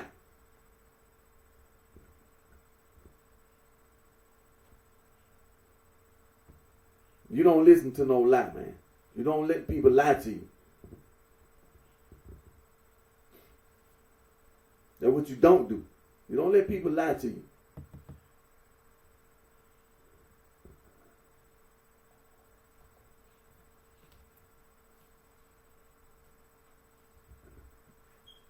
And then when you know the truth, goddamn it, what you doing going around lying? You see what I do? Do you see me sitting here lying? No. Then I show you where to go find it yourself. In the damn library. Because that's what Wikipedia is, the library, the books that's in the library. Go to the library.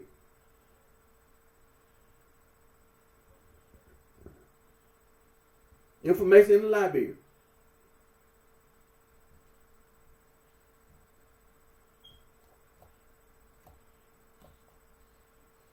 So take the time, inform yourself, and educate yourself.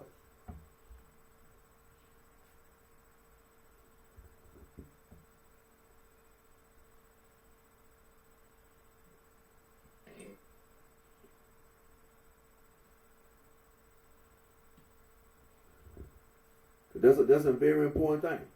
See, once you pinpoint, you see, you don't see no other problem. It's that Nazi foolishness. That's what it was. That's what it is. When they discovered that Nehemiah Library in 1940 something, in 1945, I think, because then they found the Dead Sea Scroll in 1946, and it took 10 years to compile all, the Dead Sea Scroll. I mean, it was just that much information that it took 10 years to completely compile the Dead Sea Scroll, which was the Old Testament that had been put underground. Took 10 years to completely gather all that information. A total of 10 years. The Dead Sea Scroll.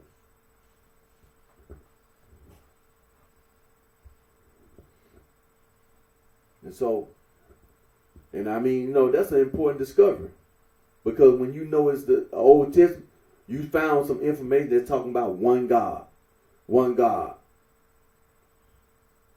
That Gnostic ignorance, the Askew Codex, the Berlin Codex, the Bruce Codex, the Nehemiah Library, all that Gnostic text. Ain't nothing but a bunch of lies. Where the Gnostic theologians at now? Where the Gnostic theologians at now? Because see, when St. Athanasius, the Bishop of Alexandria, together with other bishops in the Catholic Church who was in Alexandria, that's in Egypt, when they went around and collected all this Gnostic theologian writing, well, ask this question. If them Gnostic theologians were doing all this writing, where did they go?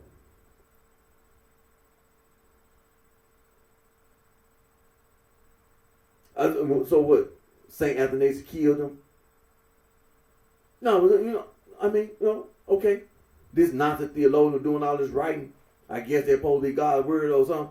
Well, when St. Athanasius, Bishop of Alexandria, together with the other bishops in the Catholic Church, they went around and collected that Gnostic theologian writing and destroyed it. Where did those Gnostic theologians go? Why they didn't continue writing?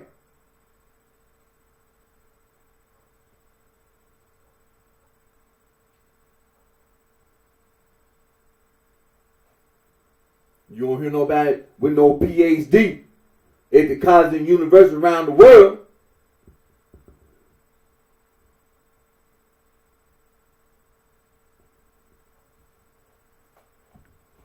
talking about some Gnostic. Man, that's some made up lies.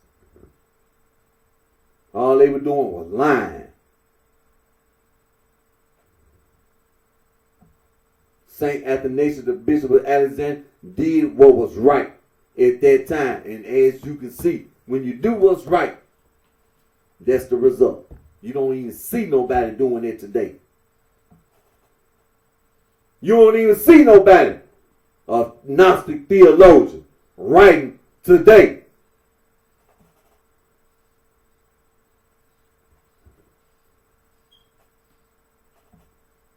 You don't see it.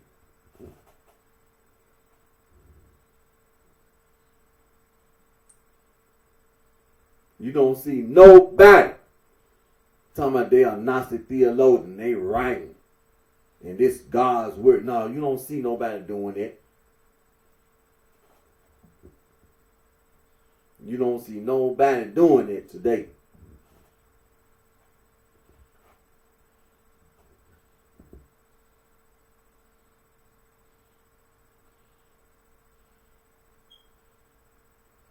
So, you continue.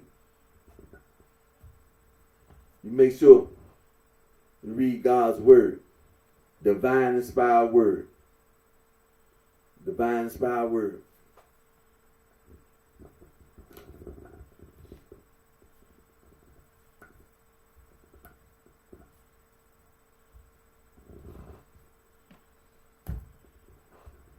See, they knew they was lying. They were lying. See, people know. See, when people be right there with you, they know what you was lying. And I'm going to tell you this. They know they were lying too.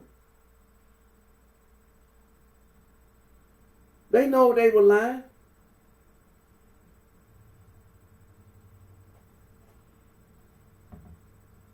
They know they were lying. They ain't waste their time trying to argue with nobody or trying to get into no war.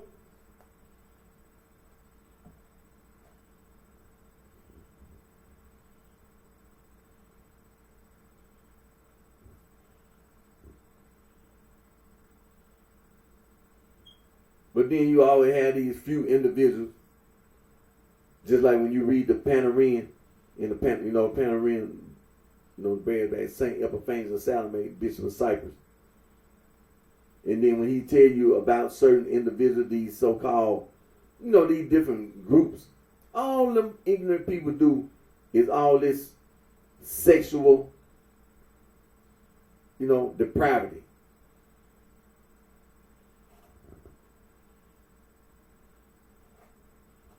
There's always some anal sex. The men having anal sex with the men having anal sex with the women. They'll even include animals or whatever, But it'll always be some sexual deviance, sexual depravity. There's got to be some sex involved.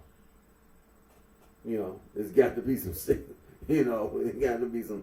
And then what you call sex, it's got to always be some anal sex. It's got to always be men having sex with men in the anus and then having anal sex with the women.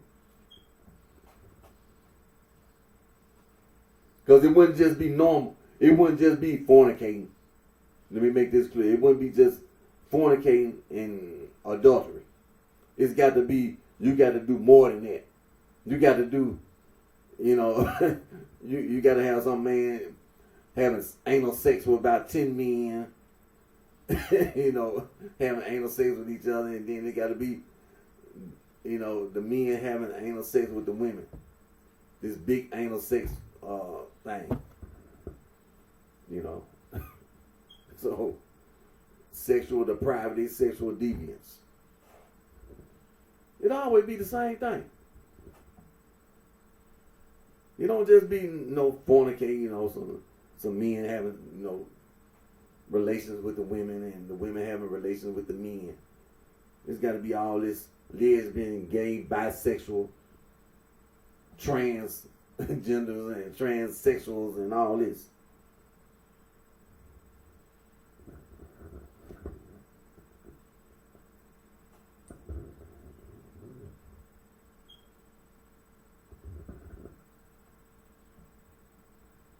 And so like I said, man, on today's video, I spent a little time. There was some more stuff I wanted to go before I end today's video. But I want to just sit down and talk about that for a while because that's important. Because the conservative vice lord, had a lot of support from a lot of people in various, people coming up from the South, coming up to Chicago. That's where a lot of people, it's always the people that came from different places who were living in Chicago. Few people who actually lived in Chicago. But a lot of people came from somewhere else and were living in Chicago. So, and they supported the vice lord. Once Elvin Pepperlo Perry left the youth center, then went out on the street, it was Bill the vice lord. Bill conservative vice lord, and that's what he did. And had support. People supported conservative vice, and still today can support conservative vice lord. See, when you see, that's what I did. Once you pinpoint the problem, you start doing something about the problem, and that's what I've been doing. Do something about the problem. That's what I've been doing. See some individuals who really weren't trying to do what right. That's what that gangster disciple stuff came from. The individuals, who didn't have no intention of being nothing but some criminals. you know, drug dealers and drug pushers and, you know, drug users and, you know, the same thing. The sexual depravity and the sexual deviance, that's who them was. That's who them was. See, when they were talking about that Gnostics, see, a lot of them individuals, that's what they wanted to do. They wanted to do sexual depravity, sexual deviance. They wanted to have sex with men, have anal sex with women. The women trying to have anal sex with the men. Hell, you can throw some animals in there. They'll do that too.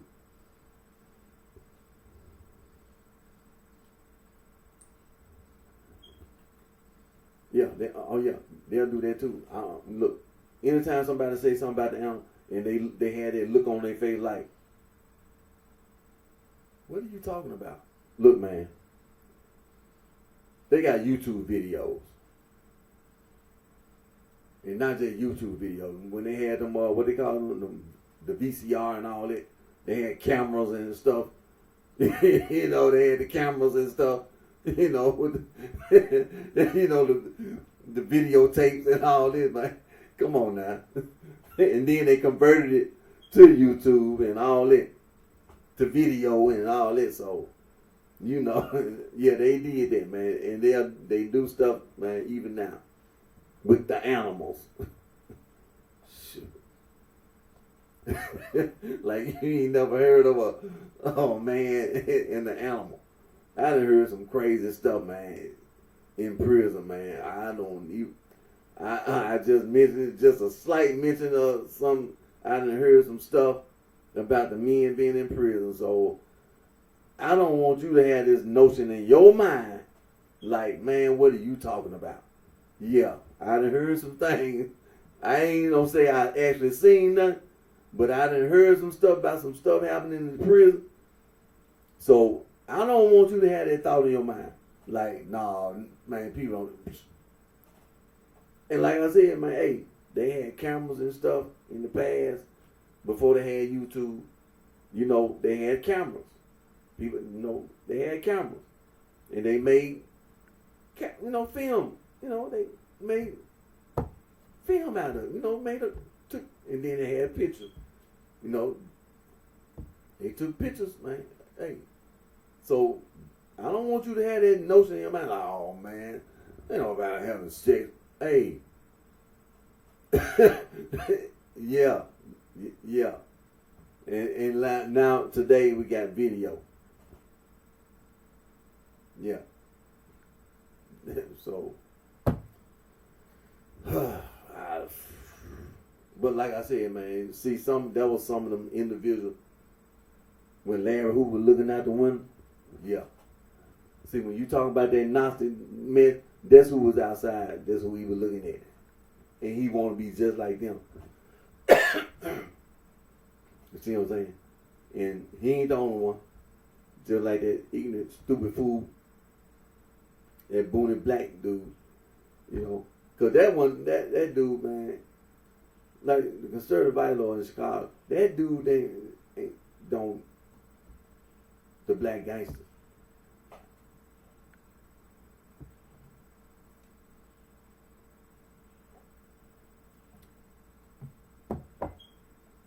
So I'm just gonna say that Elvin Peplo Perry wasn't no punk, man. He showed them people, man. He showed everybody. And he went around all over Chicago fighting and stabbing and killing people. So that Boone Black dude, man, he wasn't nobody to Elvin Peplo Perry. You know, not like that, man. He ain't, no. Hell no.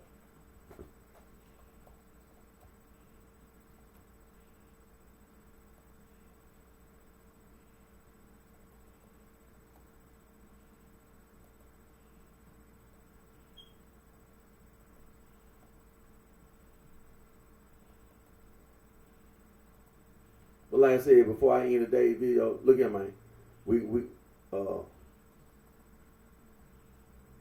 Yeah. Let me get back over here because there's something I want to touch on. You know, in today's society, we know, you know, we have to get political sometimes.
Now, let me read these. Now, when it comes to conservative principles,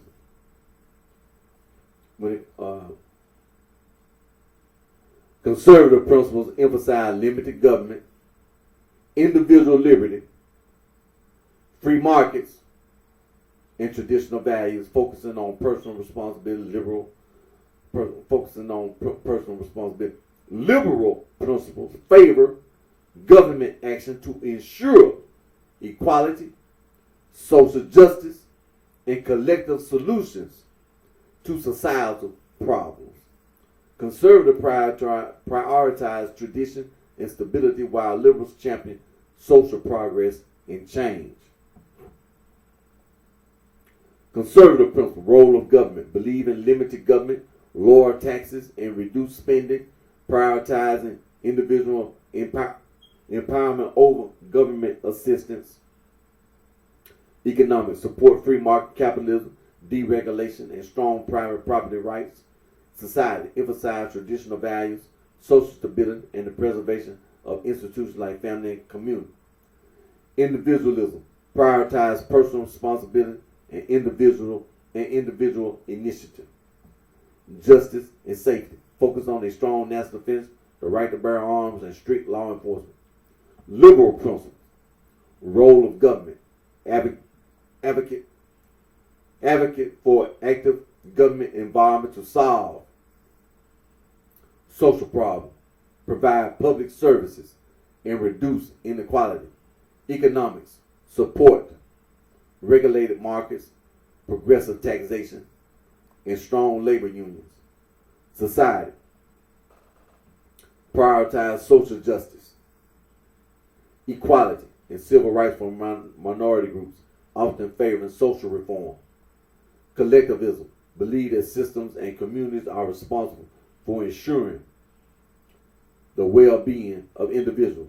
Justice and safety, emphasize civil liberties, rehabilitation and criminal justice, and reducing systemic inequalities. Key differences, change. Liberals tend to embrace social change and reform, while conservatives prefer to maintain established tradition. Structure, liberals often seek to correct perceived unfairness in the system, while conservatives often trust the market to distribute resources. The moral focus, research suggests liberals prioritize care and fairness, while conservatives place higher value on loyalty, authority, and sanctity.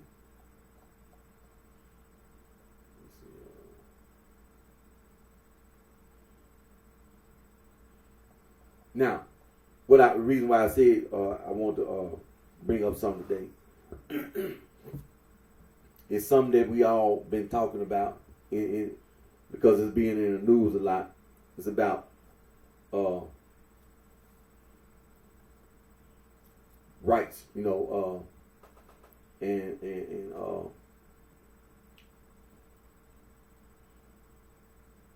you have federal, state, and local government, right? And so it's being brought up as an issue about voting, having the right to vote and being represented.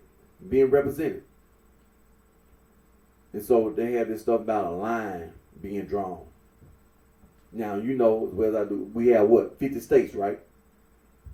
And all these states, but not like the 13 colonies and all this, the history of America, right? How the states all got formed and how they draw the line, all this. Now we, Black/African Americans, while all it in this, we can't leave out the first and Native Americans. When they draw that line, they was here. The first and Native American was already here. They already had their own society. They already had their own government. The first and Native American had their own system of government in their society. Because they was already living here in America. North America, Central America, the Caribbean, South America. The people that we call First American, Native American, Indigenous Americans.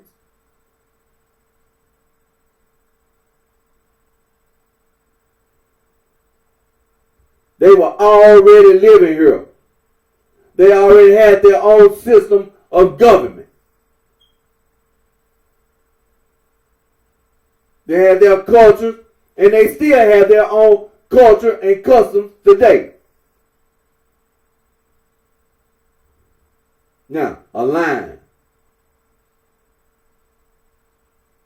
Now, we know about the state. And then over a period of time, it became what they call the 13 colonies. Okay, let's move faster. The 13 colonies. You see a line. You see a line. And then in that line, you see some more lines. Now, you know the first Native Americans, they didn't have nothing to do with those lines. But they was already living here. They didn't have nothing to do with the 13 colony lines. They didn't have nothing to do with the lines in the line. Then they brought us over here. Black/African American, they forcibly brought us over here. You know we ain't have no say in any line being drawn. We ain't have no say.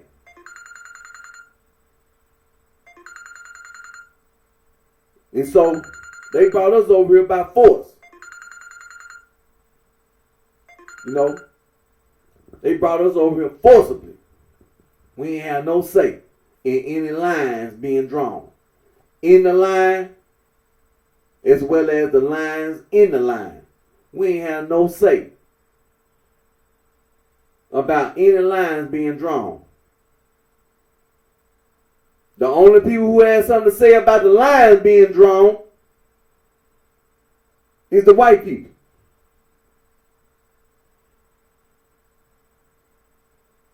Because as you know today, we have what? The 50 states. And then you have U.S. territories. We as Black/African Americans have never had any say about any lines being drawn or any lines in the line being drawn. We ain't have no say. And the first of Native Americans, they ain't never had no say either about any lines being drawn. Because as you can see, the 50 states and U.S. territories, the first and Native Americans did not have any say. Period. No say. But they've been living here the whole time. And so it comes up today about a line being drawn and what they call representation. Now, I'm sitting here making a video, and as I always say when I make my video, I live right here in the city of Memphis, in Shelby County, in the state of Tennessee. That's where I live. And what the area that I live in this state, they refer to this as like the 9th Congressional District. You understand? So, when it comes to a line being drawn, we ain't never had no say in it. We ain't had no say in it. Let's not forget, we ain't had the right to vote. We didn't even have the right. You know how many people got killed and died just to get the right to vote?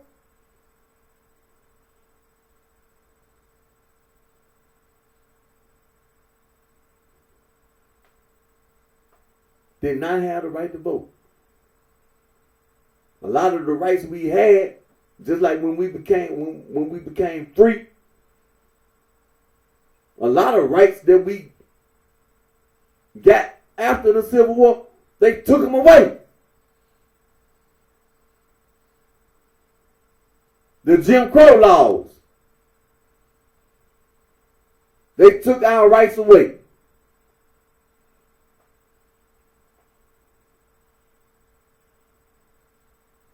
Just like when you had the right to vote, you had if you didn't know how to read, they passed all kind of other laws so you couldn't vote.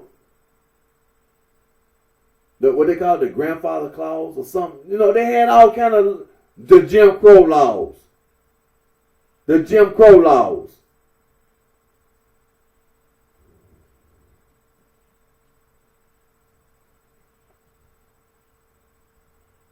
So when they come to a line, first of all, the first of Native Americans, they ain't never had no say about any lines being drawn. No say at all. But in a lot of states, it's a lot of, they're Native, first and Native Americans, they citizens, they live in a lot of states, just like Tennessee, Mississippi, Arkansas. Yeah, sometimes you might not even see people. But that don't mean they ain't there. It don't mean that first and Native Americans not there. It's just like, you just may not notice because it might not be that many, today it may not be as many, in certain states. Some states, I think, like Oklahoma or Texas, or, some states, they have more, just like Alaska. Might be more Eskimos in certain states than, certain, so like I said, first and Native American, some places, it's a lot. If you walk around, it ain't like you wouldn't notice. There is a lot of first and Native Americans living in this state, because they very noticeable, because where they live. But in some states, it's like it's not like they're not there. Their particular tribe, they there. They might not live in your county, just like Shelby County. That don't mean they not living here in this county. It might not be as in the thousands, like hundreds of thousands. But still, first and Native Americans are here in America, all around the United States of America. But they didn't have no say in drawing lines. They ain't have no say. Just like 13 colonies, they ain't have no say. None whatsoever. They ain't had nothing to do with it. The 13 colonies, first and Native American, they had nothing to do with the 13 colonies. But look how many Native Americans were there. At that period of time. When the settlers came over. And I know. The population was very dense. It was very many first and Native Americans living here in the United States of America. They were thick. They were deep. America was different. It was forests and all that kind of stuff. So they were there. It ain't like they weren't there. But today, well, like I said, when it comes to the drawing lines, they ain't had no say, none whatsoever. They ain't had nothing to do with it. And then we weren't here yet. We as first and Native American, we weren't here yet. They brought us over here by force, against our will. We ain't volunteered to be no damn slave. We as first and Native American, our ancestors did not volunteer to be no damn slave. They were forcibly brought over here and forcibly made to stay here to be slaves. We did not have no say in drawing those state lines. We ain't had no say in Washington, D.C. being the capital. And the first and Native Americans didn't either. They ain't had no say in what the capital of this date of these 13 got. Washington, D.C. We ain't had no say in it. We ain't had no say.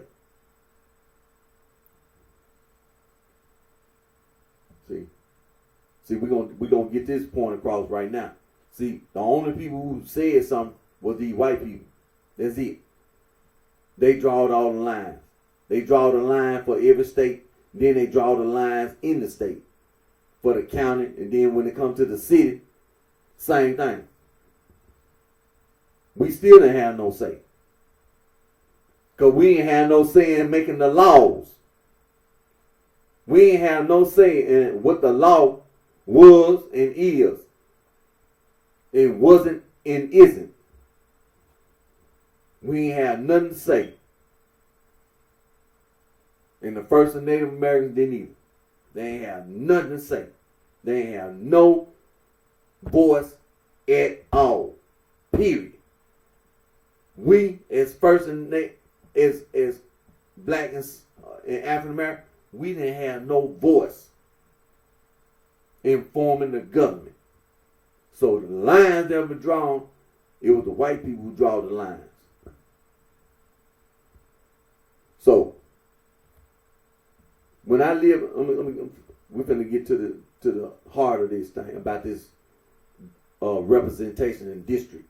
Like I said, where I live right here in the state of Tennessee, you know, the law says that by law, how many representatives each state have. So if I'm not mistaken, the state of Tennessee have, 9 representatives. Let me go online.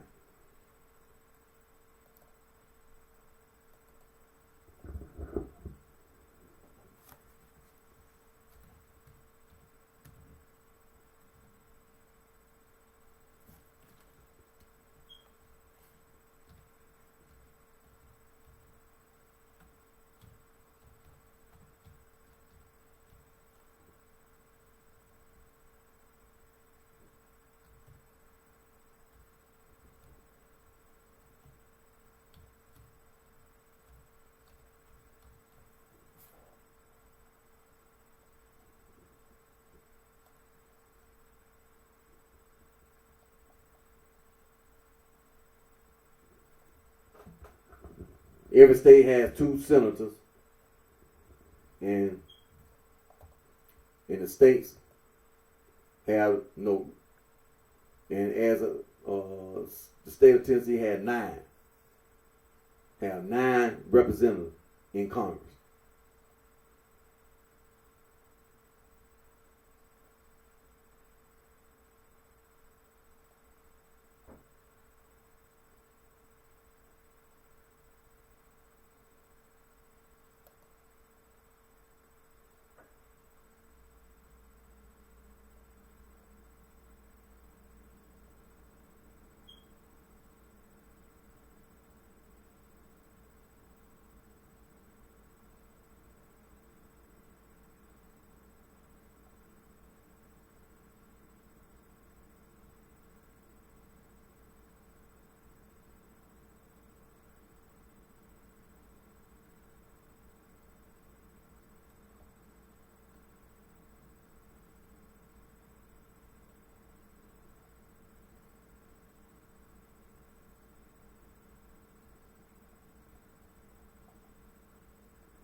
All right, let me see.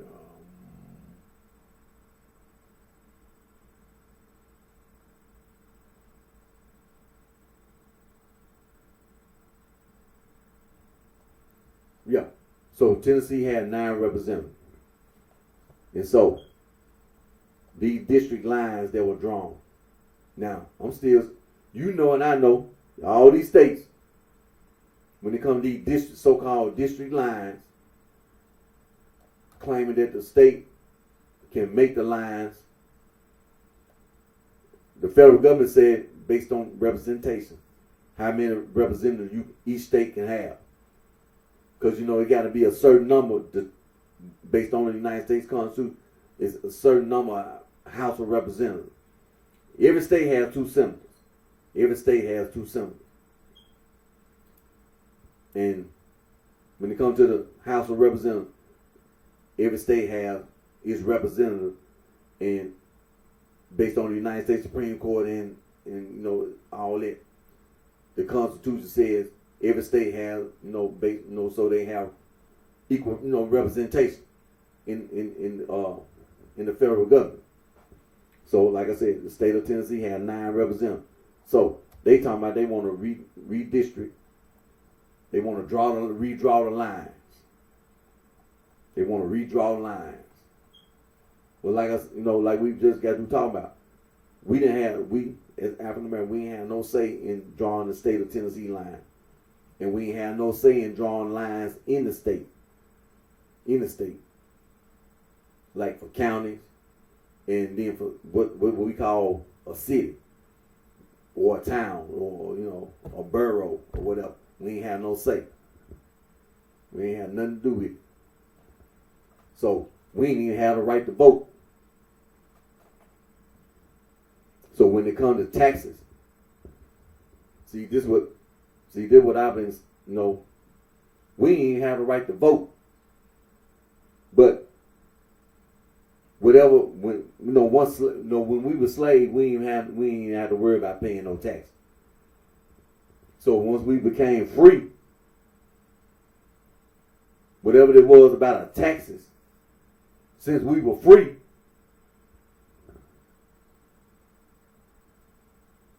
if it's something you bought, the tax was in purchase. Just like you take your sharecropping pay and you buy some food, then it was taxes in that.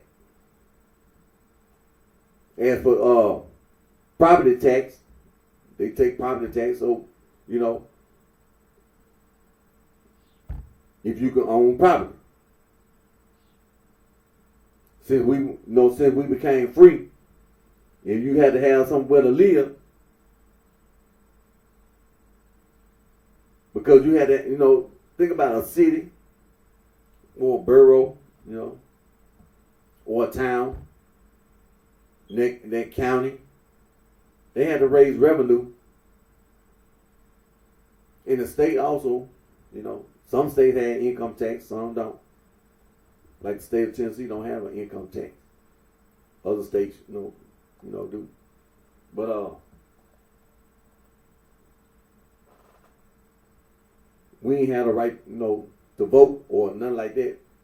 And then later on, from the early 1900s up until the day when it comes to taxes, we ain't had a right to vote. Now that's a serious thing. We ain't had no say. But you think about all these laws that get passed.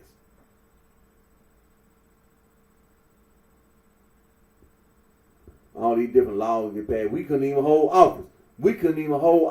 Not just have the right to vote, but we couldn't even be elected to public office.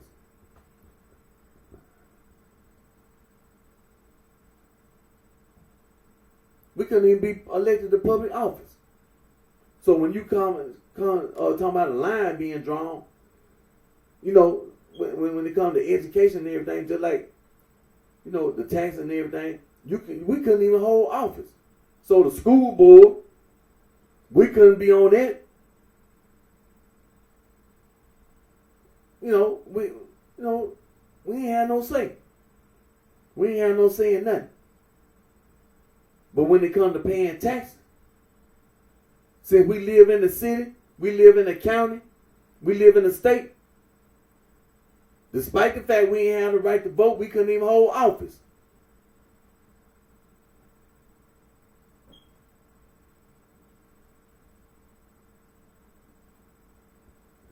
So now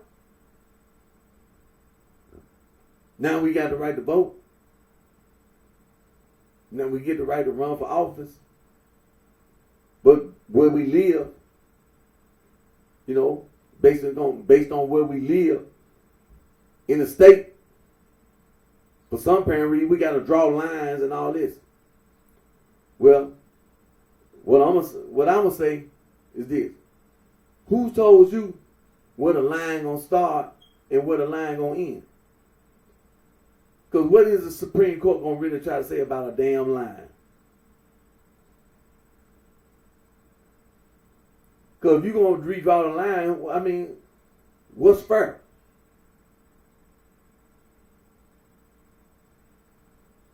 Where the line gonna start and where it gonna end?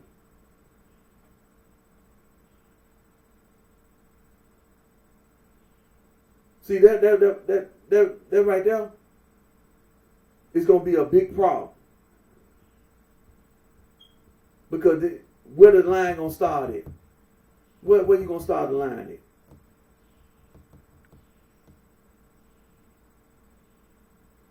Where you gonna start this line at? And where this line gonna end? Because let the Republicans tell it. For this district, they're gonna just take this district here. Because it's been a Democratic majority of, But where that line gonna start? And where it's gonna end? See, that what the Republicans trying to do. They're trying to take this whole this little area here, and then gonna try to draw the line all the way over to certain parts of other counties and all this. So, and then all the other, did what they did. They're gonna leave all these other lines so them Republicans that won in those lines can still be run for and win. You're gonna have to redraw all these lines complete. See, the only fair thing to do is to undo all these lines and do it all over again. That's the fair thing to do. The fair thing to do is to undo all the lines and just do it all over. That's the right thing, not just fair. That's the right thing to do. Do it over. Just do it over. Do the whole thing over. And when you do it this time, include Black/African Americans. Include the first and Native Americans in the conversation. Include any and everybody in the state. Because that's what you're not doing. You're not including any and everybody in the conversation, in the talk. You just dictating to any and everybody, well, this is what we're going to do, and we're going to do this, and we're going to, that ain't, like that old saying, that ain't the way you talk to people. The fair thing to do, since you want to change something, like they're saying, like we were talking about liberals and conservative principles. See, this is what you're trying to do. You trying to, what the conservatives?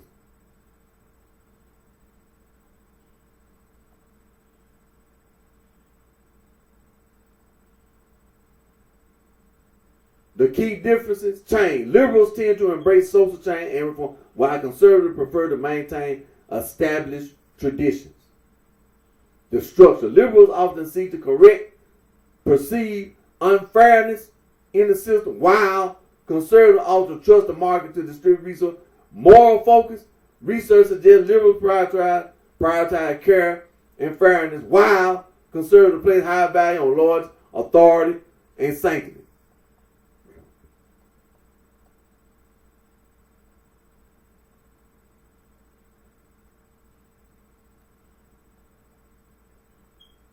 Yeah. Conservative principles. Society. Emphasize traditional values, social stability, and the preservation of institutions like family and community. So that's the community. Just hold these lines so white Republicans can sit around and go, while we sitting here in the first and Native Americans, as well as now you got all these Hispanic, Latino who they came across the board who live in this state now.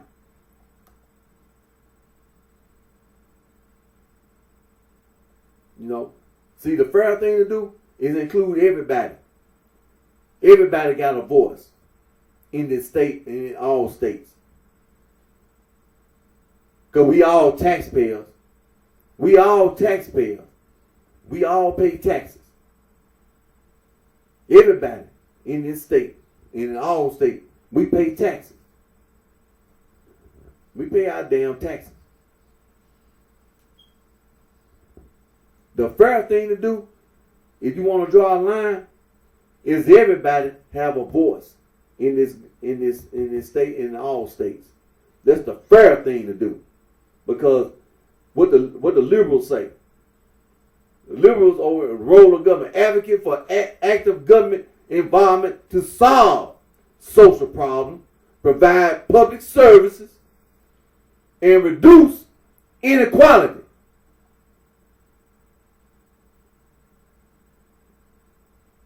When it comes to the society, the liberal principles prioritize social justice, equality, and civil rights for minority groups, often favoring social reform.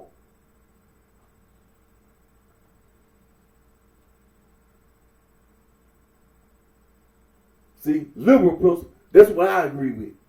That's what I agree with. Prioritize social justice. Everybody has a right to speak. We all pay taxes.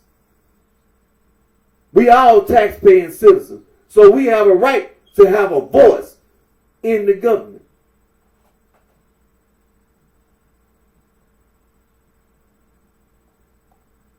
We got a right. That's our right. We have a right to have a voice in the government. We tax-paying citizens.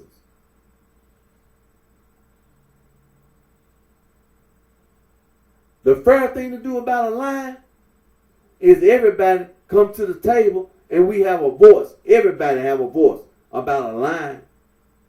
Because you ain't going to never say what's right and wrong about where the line start and where the line end. I can't. You ain't got to have no PhD to know right from wrong, man. You ain't finna never argue with nobody about nothing like that and then make it sound like you right.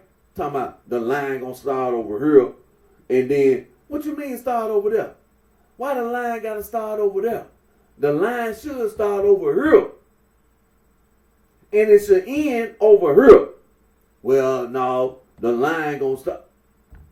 You see how this gonna go? But see, we all pay taxes. We all tax-paying citizens. And we are entitled to have a voice in the government. Because that's another thing about paying taxes. Who made the laws about the taxes? Who made the laws about taxes?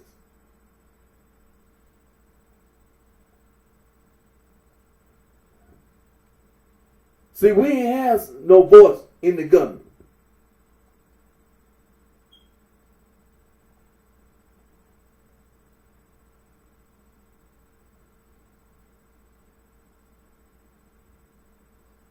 See, we ain't have no voice in the government. The fair thing to do, the right thing to do, is when you come to the table, you bring everybody to the table to have a voice. Because everybody, by law, pay taxes. Whether it be grocery taxes, gas taxes, property taxes, you're going to pay taxes in some shape, form, or fashion. You're going to pay taxes. When you go to your job, on your job, you know that little form that when you got your job at orientation, that little W-2 form that you ain't know what you were doing, that I've been highlighting, you ain't know what you were doing. No, you ain't know what you were doing. You ain't know what you were talking about. When you was at orientation, you still didn't pay attention. You fell asleep. No, I know some of these guys, man. I didn't work for a temp service for some of these guys. Man, they don't be paying no attention to orientation. Only thing I'm gonna tell you what they worry about. Only thing they worry about is paying the drug test. That's all they worry about. See, they got the whole thing. I'm gonna tell you what they do. They got the whole thing on they'll smoke some weed, and then they know they gotta take a drug test. They call themselves trying to clean their system out for 30 days. Then they come over there to the temp service and pass the drug test, but they ain't, while they was at the orientation, they ain't pay no attention. So that little form that you talking about, When you was at your orientation, that little tax form, you didn't know what you was doing. That's what I've been saying. Talking about paying taxes and getting tax cuts and all that. Man, a lot of money, you know. But I was paying attention to mine because one of them times I ended up owing the government. I went back and changed that. Oh yeah. One time I messed around and ended up owing Uncle Sam. No, next year, man, I hurry up. Went right on over there to Human Resource, man, changed it. I gotta change it. Shoot. Nah. But like I say, man, we all pay taxes. In some shape, form, or fashion. We all taxpayers, man. Everybody. We all pay taxes in some shape, form, or fashion. We pay taxes. We got a right to have a voice in the government. That's our right. Taxation without representation is unconstitutional. You pay taxes, you got a voice in the government.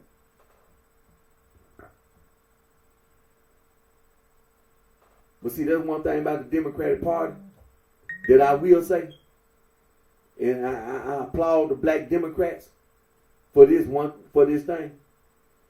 Whether it be local, and I know that like right here in this state, I know that in this state, in the state house, black Democrats, I know, I can say black Democrats, they exercise their voice, man. And I know a lot of them, they come out of this area.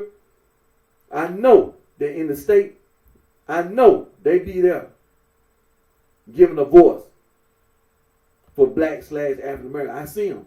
And I know that in the state house and the state senate, I know they try to be a voice for us, for black/African American. They do.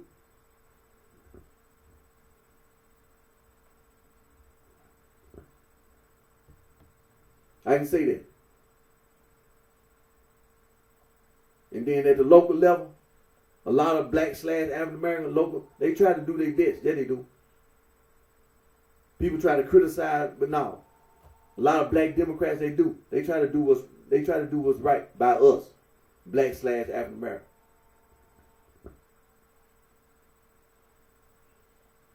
When it comes to property taxes, local taxes, sales taxes, and gas, all that. When it comes to the schools, they try to do what's right. Yeah, they do. People try to criticize and all that. Well, you know, any and everybody is subject to criticism. You know what they always saying, constructive criticism. There's always something I can do better. There's always something that I can open my eye. You know, I'm open to, you know, to listen to, you know, things that could be improved, things that could be better, you know. But I can't say that the black Democrats, they do be a voice for us, black/African American. I can say that because I see a lot of black women as well as black men.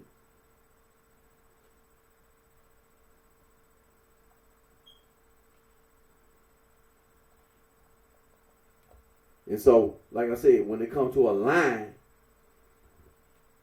it's the same thing. So, like I'm gonna say this, just like conservative principle and liberal principle.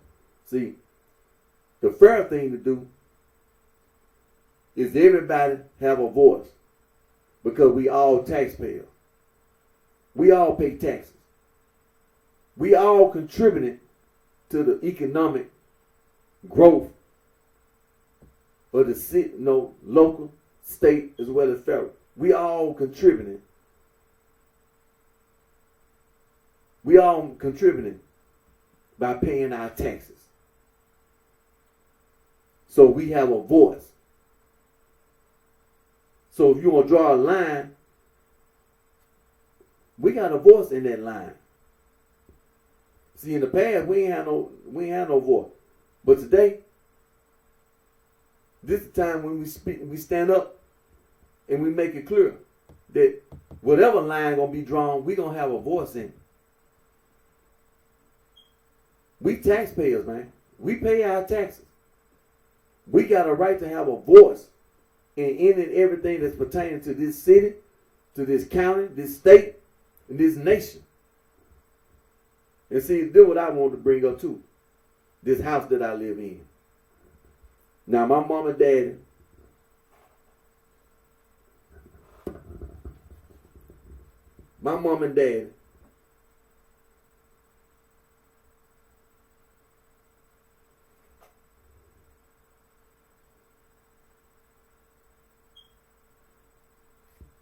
and this is my daddy's little brother, my Uncle Lemuel.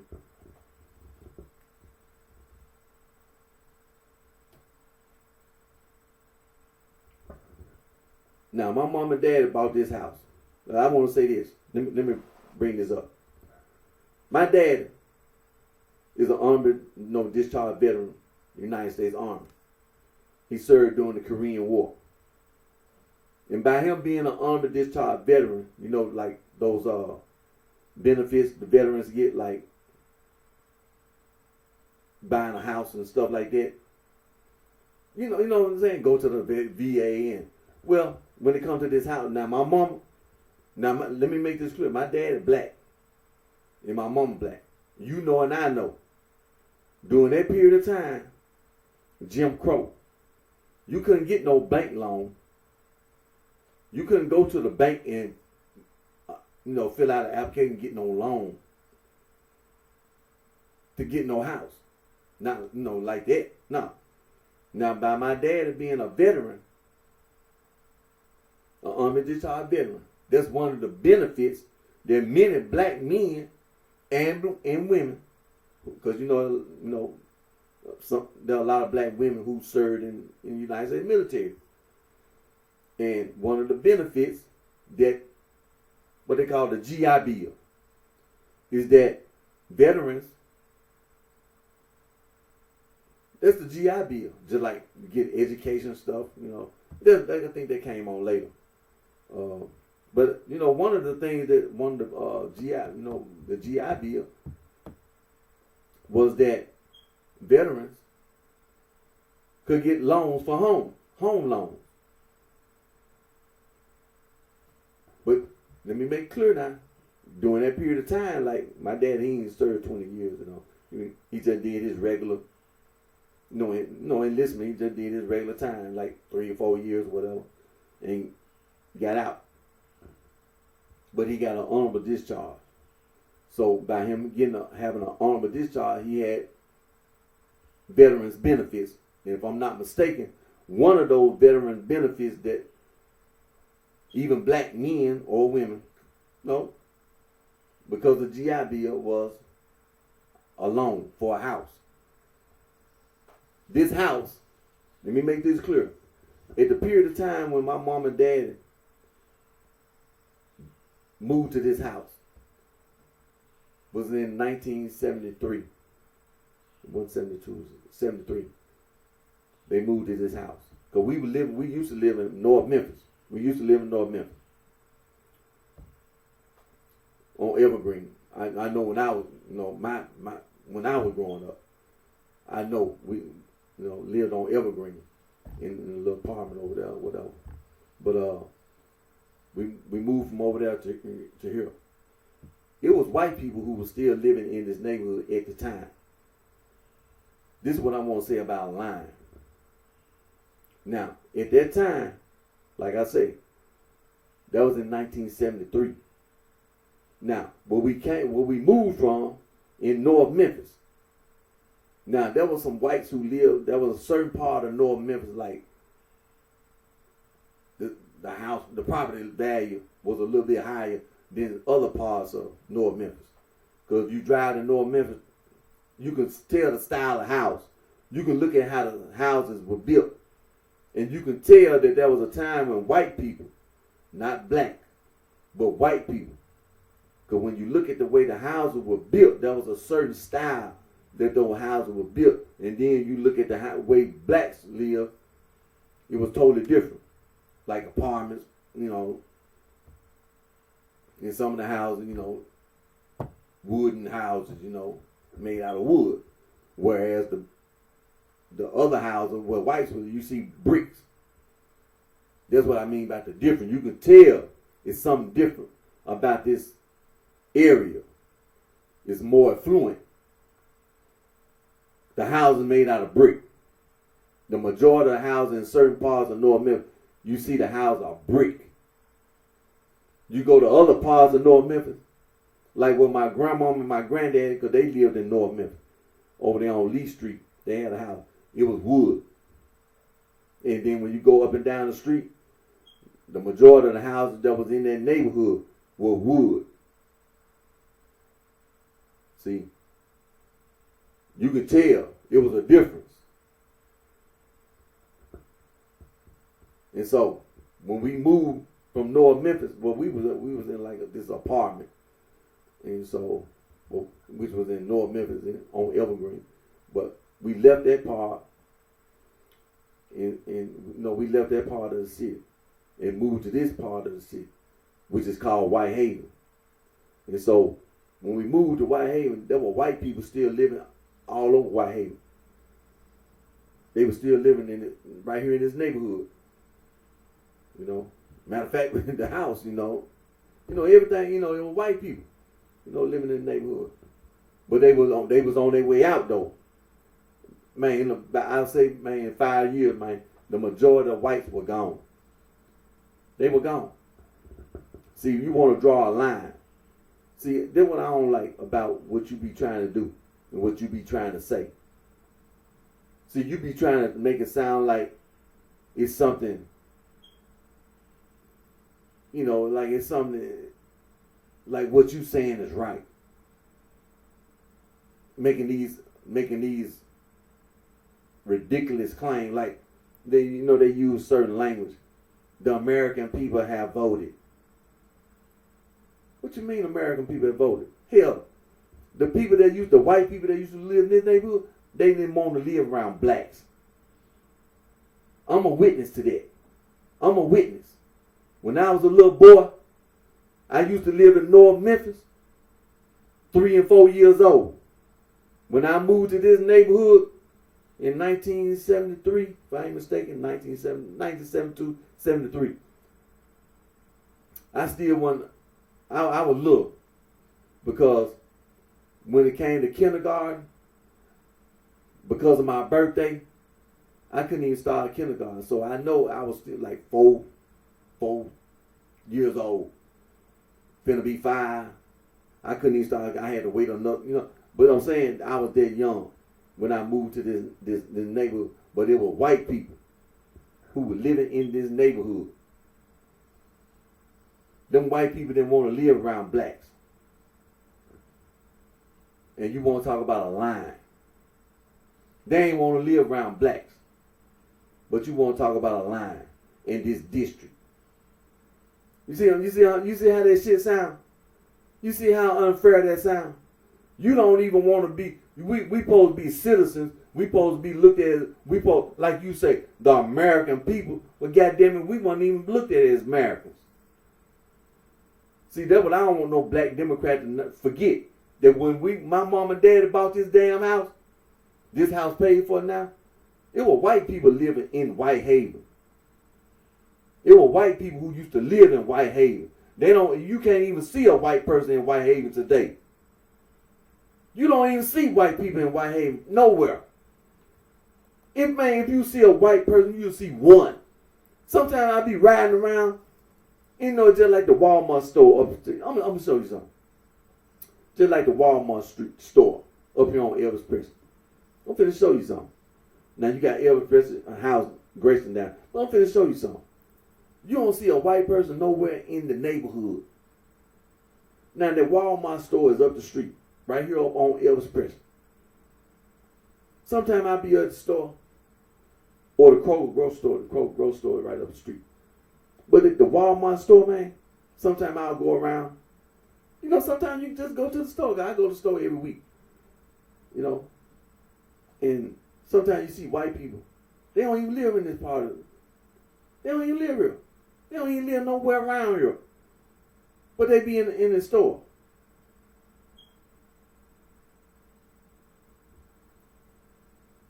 They don't work here because the majority of the workers, the people that work at the Walmart store, are black/African American.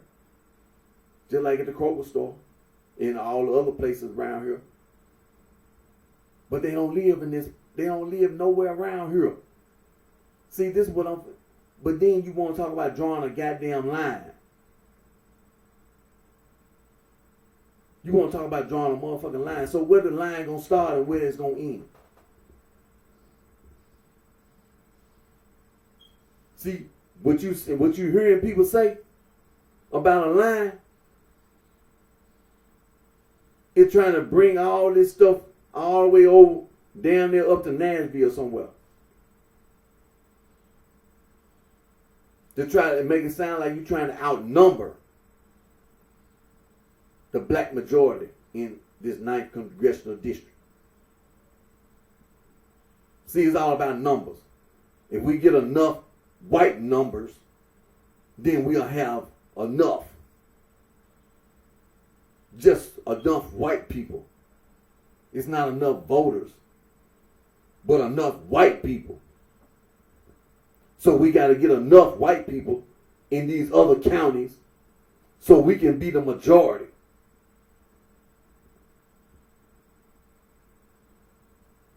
Don't no damn white people even live over here where I'm at. They used to live over here.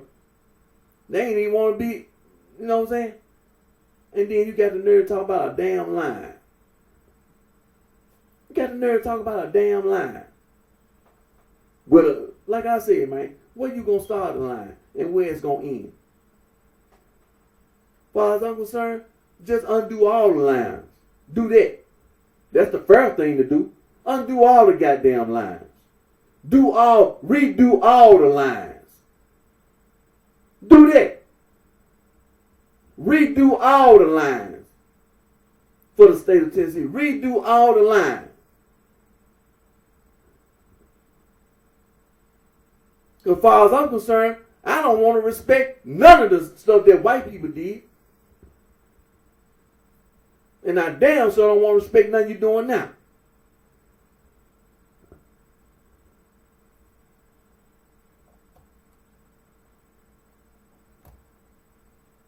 Yeah, the fair thing to do is just undo the whole damn thing. Do it over. Just do it over. Do that. Redo all the lines. That way, all the citizens of the state of Tennessee have a voice in the lines. Do that. That's the fair thing to do, like the liberals, like the real liberal principles.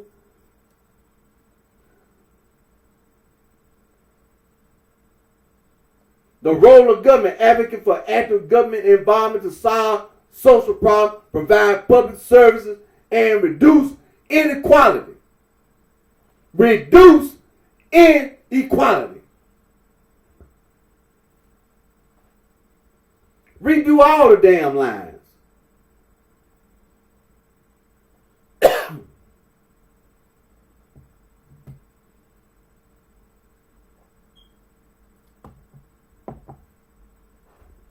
Just redo all the damn lines. Because it's not equal and it's not fair. Because the liberal principles prioritize social justice, equality, civil rights for minority groups, favoring social reform.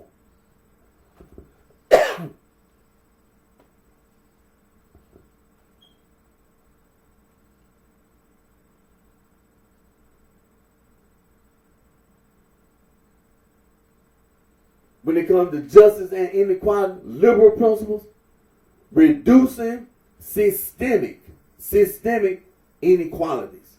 That's a systemic inequality. If you leave them lines like they are, that's an inequality. Yeah, they ain't thought nothing about the first and Native Americans.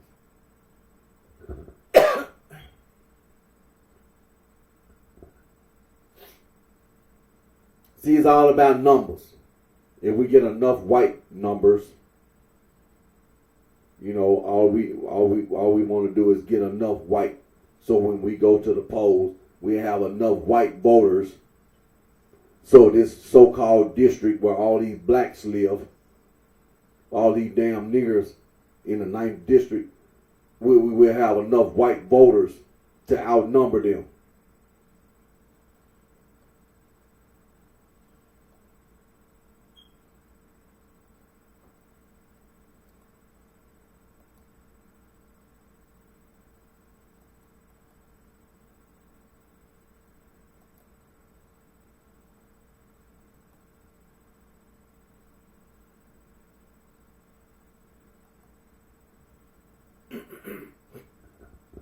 See, that's the whole point. See, it's inequality. See, just continue the same, ignorance that they've been doing for years.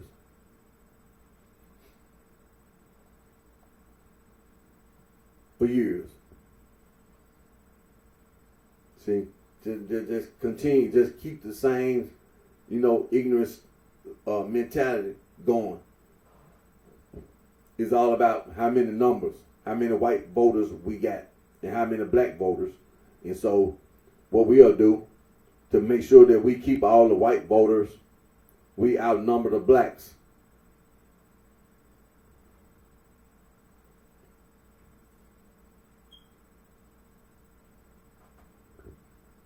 That's all it really was.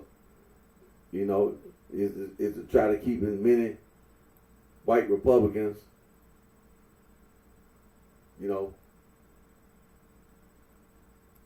just outnumber the blacks.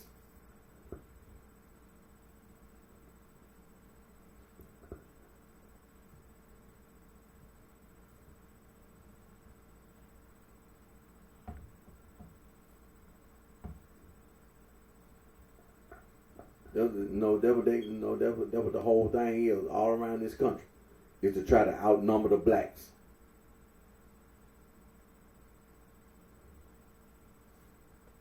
That's what they trying to do, trying to outnumber the blacks.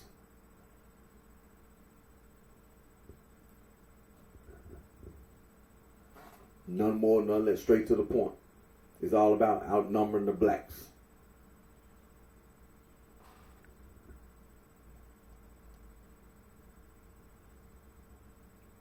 So when it comes to a line, that's what it's gonna always, Then even when they brought it up, see, this is how you notice how things get brought up for debate. Why was it even important to even bring it up?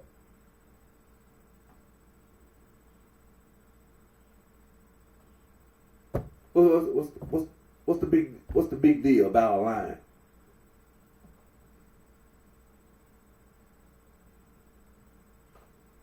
What's the big deal?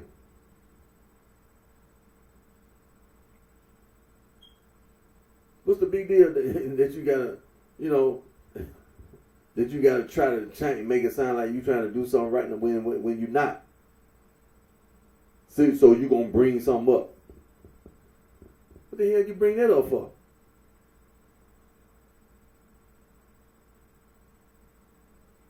What is it that the people in Shelby County doing that's so goddamn wrong that it got to be a whole damn lines and all this? And talking about what the American people, hell, we is Americans. We tax-paying citizens. We pay our damn taxes.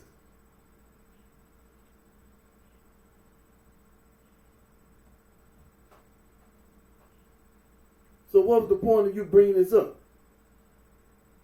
Because it sounds like the way you talk, we not Americans. We Iranians or something. We some other than Americans. Because I don't see a lot of black people in America in this district voting for no line change. When all you hear is the black Democrats saying they didn't know what you need to change the lines for anyway. So who brought it up? And why? Why it even had to be brought up? I don't hear you talking about change no other lines. But it just got to be the 9th Congressional District. We got to bring it up. God damn it, what about all the other lines? Is there anything you need to bring up about those lines that need to be changed for it even to come up?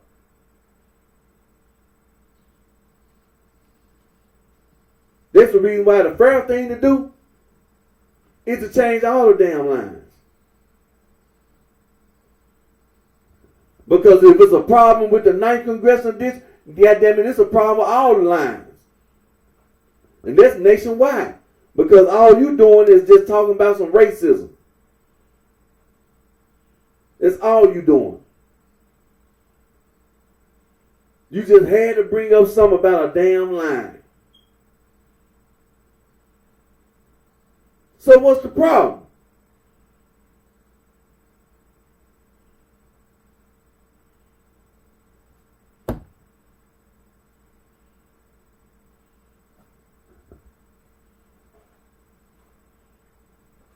It can't be that damn serious that you had to bring up something like that and talking about the American people voted.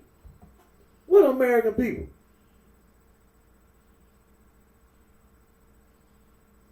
Because I don't see nobody around this district that's voting for what you talking about. No.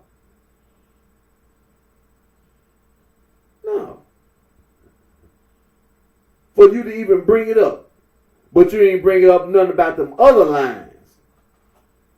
You ain't bring up nothing about them other lines. But it just had to be the 9th Congressional District. We got to change the lines. Well, you gonna change the goddamn line, change all the goddamn lines. Because you can't change the 9th Congressional District and think it's gonna be silence. As far as I'm concerned, change all the goddamn lines. Redraw every damn line in the state. Redo it. Do it over.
Let me see.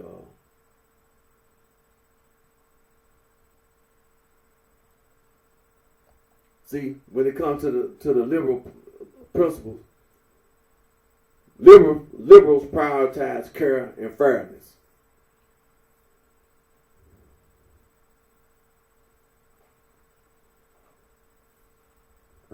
Being fair. And that's not being fair. That's not equal.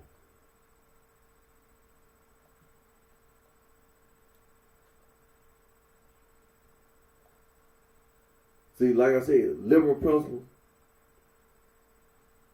prioritize social justice, equality. Equality. You want to talk about a line? Change all the lines. That way everything be equal. Change all the lines. Change all the lines. And where we going to start and where we going to end. Change all the lines.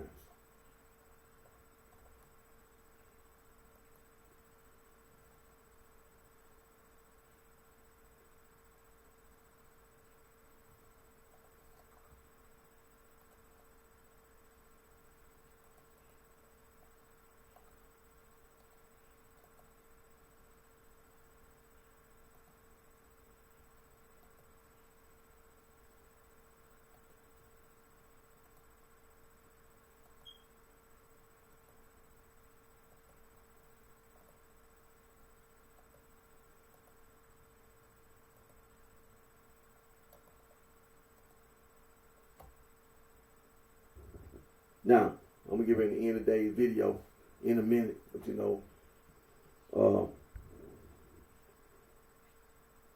being that it's the month of May, well, we just had right here in the city of Memphis, you know, we just had River Beat Friday, Saturday, and Sunday, so looked like it was a pretty good turnout, you know. No, I didn't attend this year, but from what I've seen though, you know, been reported, pretty good turnout and everything went pretty good, you know, and you know, but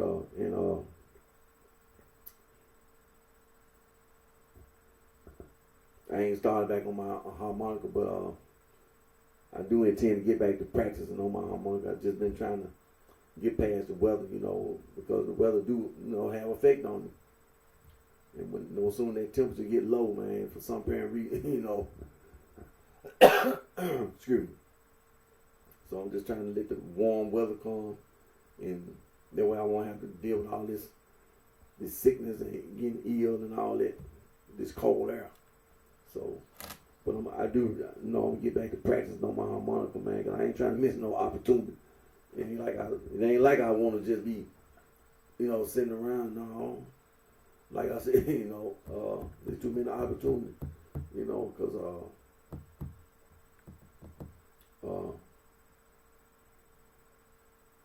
you know, ragtime and you know,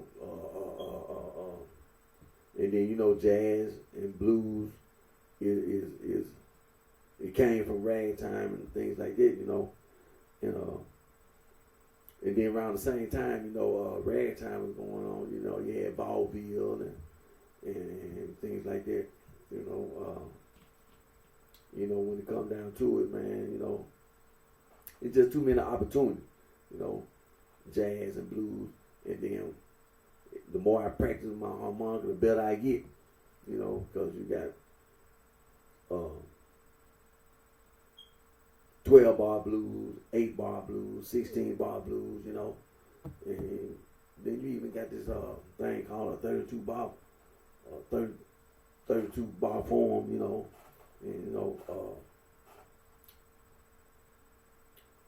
and so, you know, which is good to know, you know what I'm saying? And,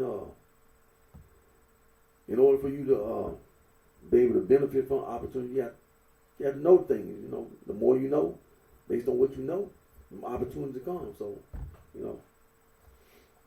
But I'm still gonna get to work. I'm just trying to get past this weather, man. And then I'm gonna be really, really practicing and trying to get, you know, trying to take advantage of them opportunities. I'll tell you. All right, it's time to. I'm finna end today's video though, but I'm gonna come back on my next video. We're gonna still be on prehistoric religion, traditional, ancient African religion, and all the branches of science, math. You know, when it comes to branches of science, you know, engineering and medicine, and math. Don't forget math. Make sure you always remember math, science, math. They go hand in hand. You can't have one without the other. And so, like I said, I'm gonna get ready to end today's video. Again, my name is Eric D. Johnson, also on BrightShine. I live right here in the city of Memphis. It's in the county sheriff in the state of Tennessee. And thank my family, my support for your continued courage support. And thank my Lord and Savior Jesus Christ, Son of God, for all the blessing God provides us all with. And continue to pray about those natural disasters. And continue to pray about wars that are being fought. And continue to pray. And just pray non-stop. Pray. Continue to pray. And so, and don't let nobody lie to you about no Gnostic. Don't let nobody, because they be lying. Don't let nobody lie to you about no Gnostic. It ain't no such thing. Remember, there's only one God. Only one. Only one God. One. Believe and have faith in that one God. Believe and have faith in that one God. And so I'm gonna go ahead and end today's video. You take care of yourself. And I wish each and every one of you the very best.